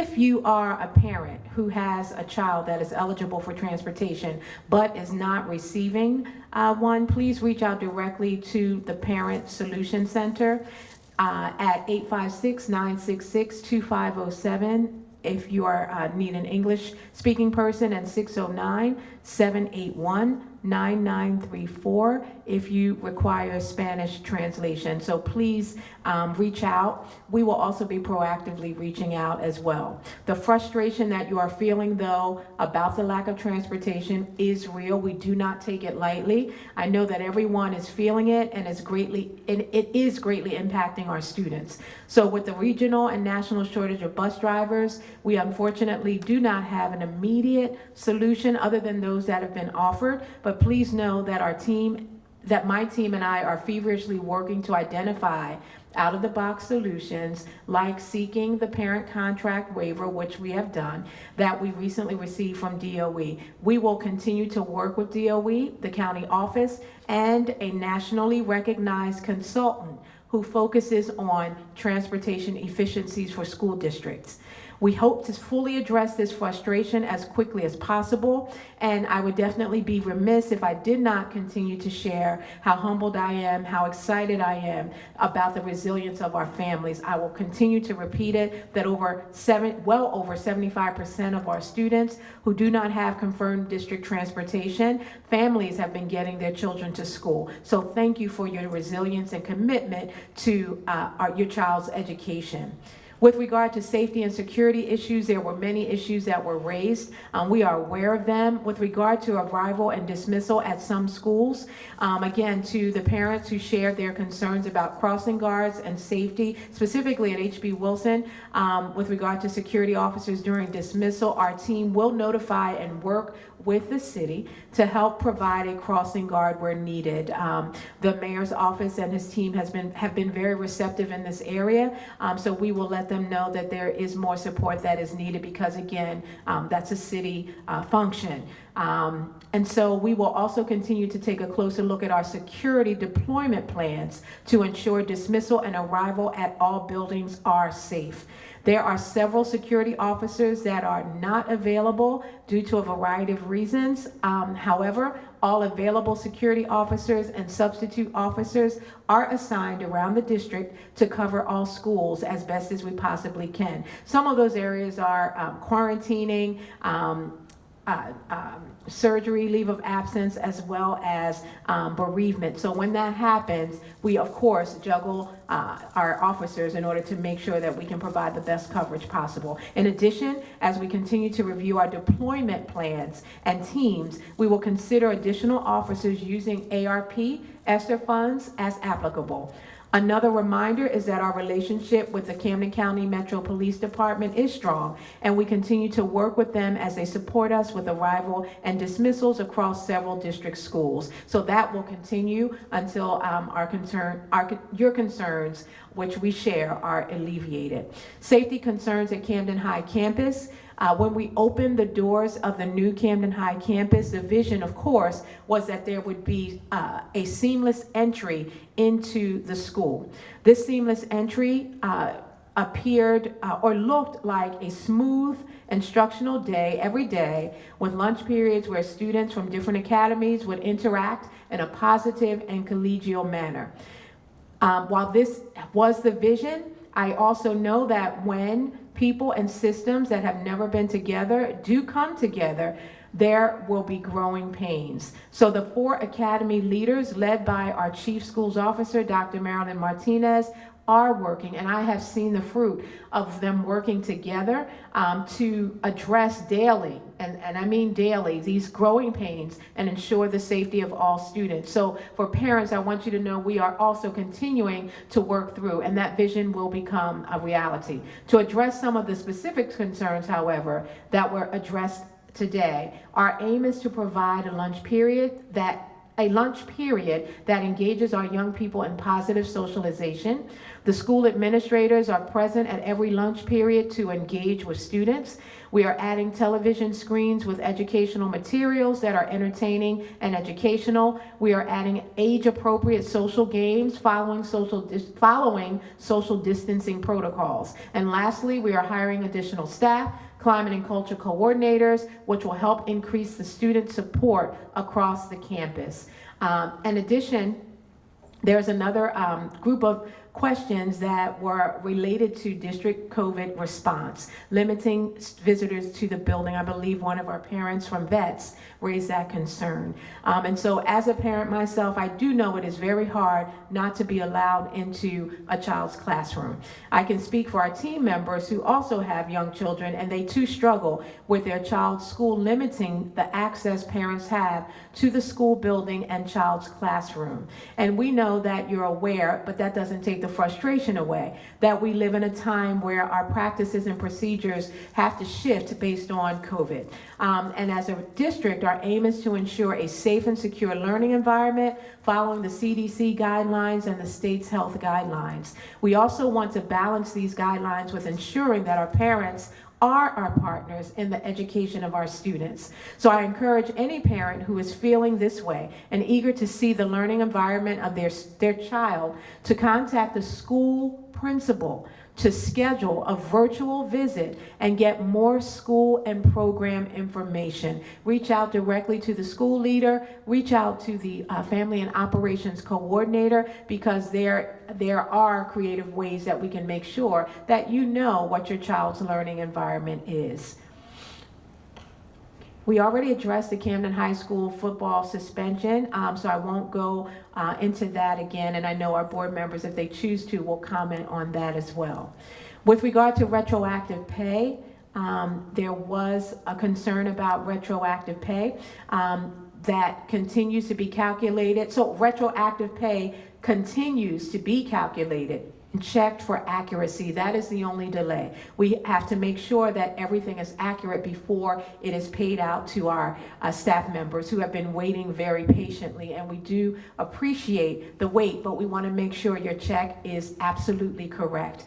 There were difficulties obtaining information from prior payroll systems. However, please know that all individuals who have contacted the business office in regards to the status of the retroactive pay have been responded to directly.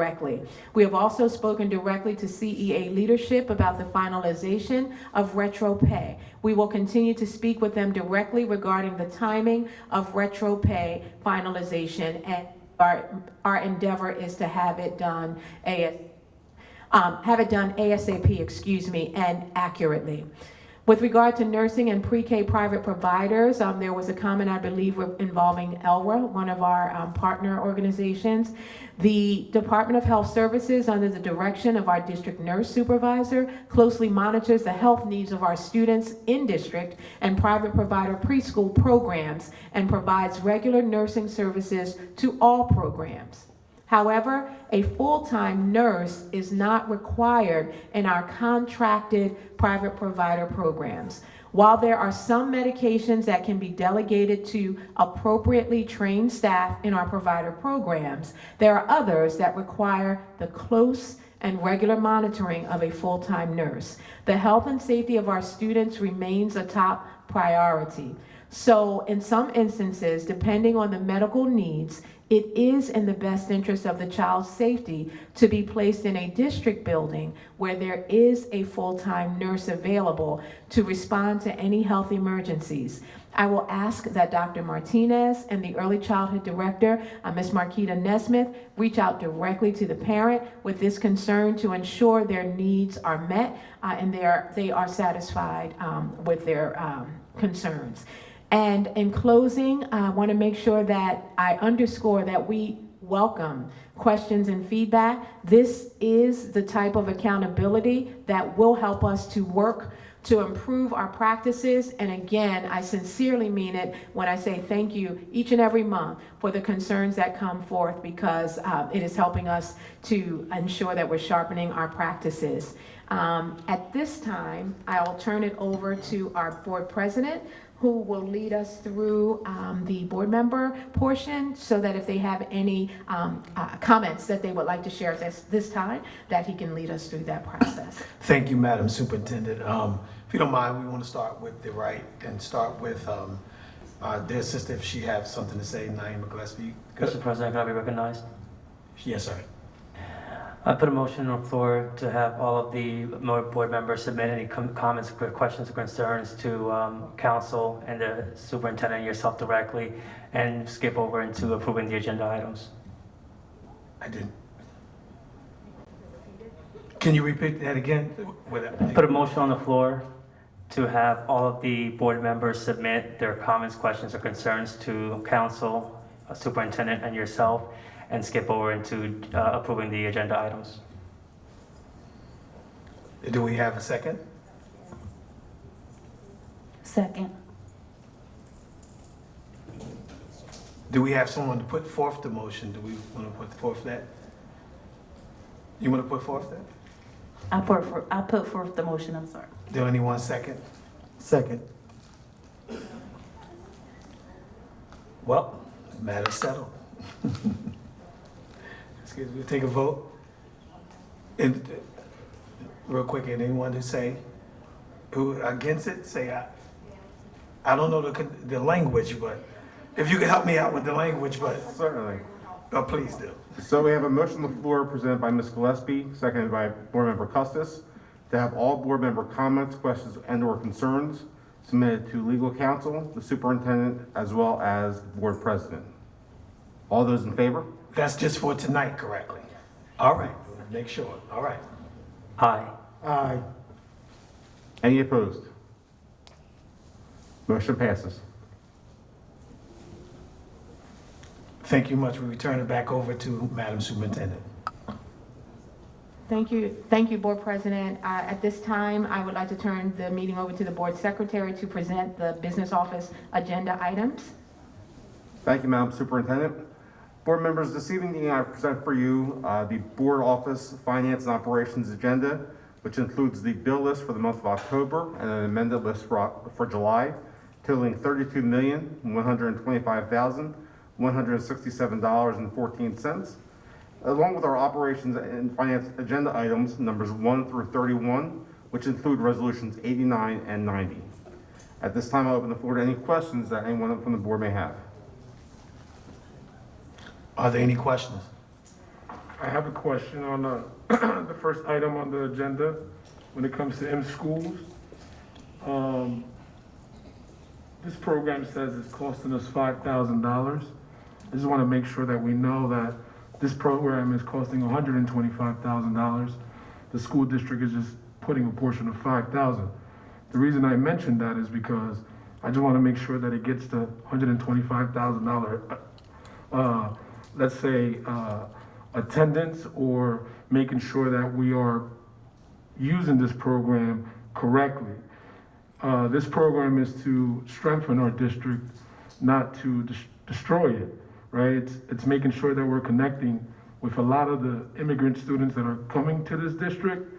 And we're receiving a lot of these students, but what I'm getting back from the community is that, number one, a lot of our staff don't know about this program. And number two, I haven't really heard from some of the residents and some of our students in a lot of these schools getting any benefits from it. So if there's no benefits, then we stop it, right?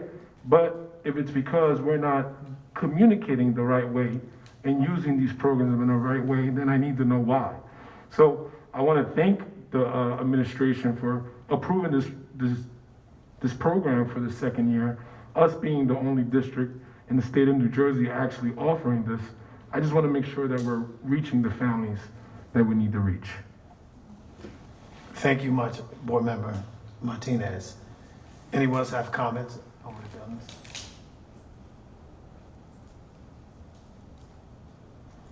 Seeing no other questions or comments at this time, Madam Superintendent, I'll turn the meeting back over to you.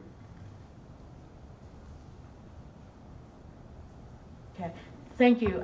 Thank you so much, Board Secretary. Before I provide the approval, I do want to share, Board Member Martinez, that we will make sure that we are able to include more updates in not only our superintendent's report, but also to the board on the progress of M-schools. I know that there has been work done, but I think that it just has not been communicated out. And also,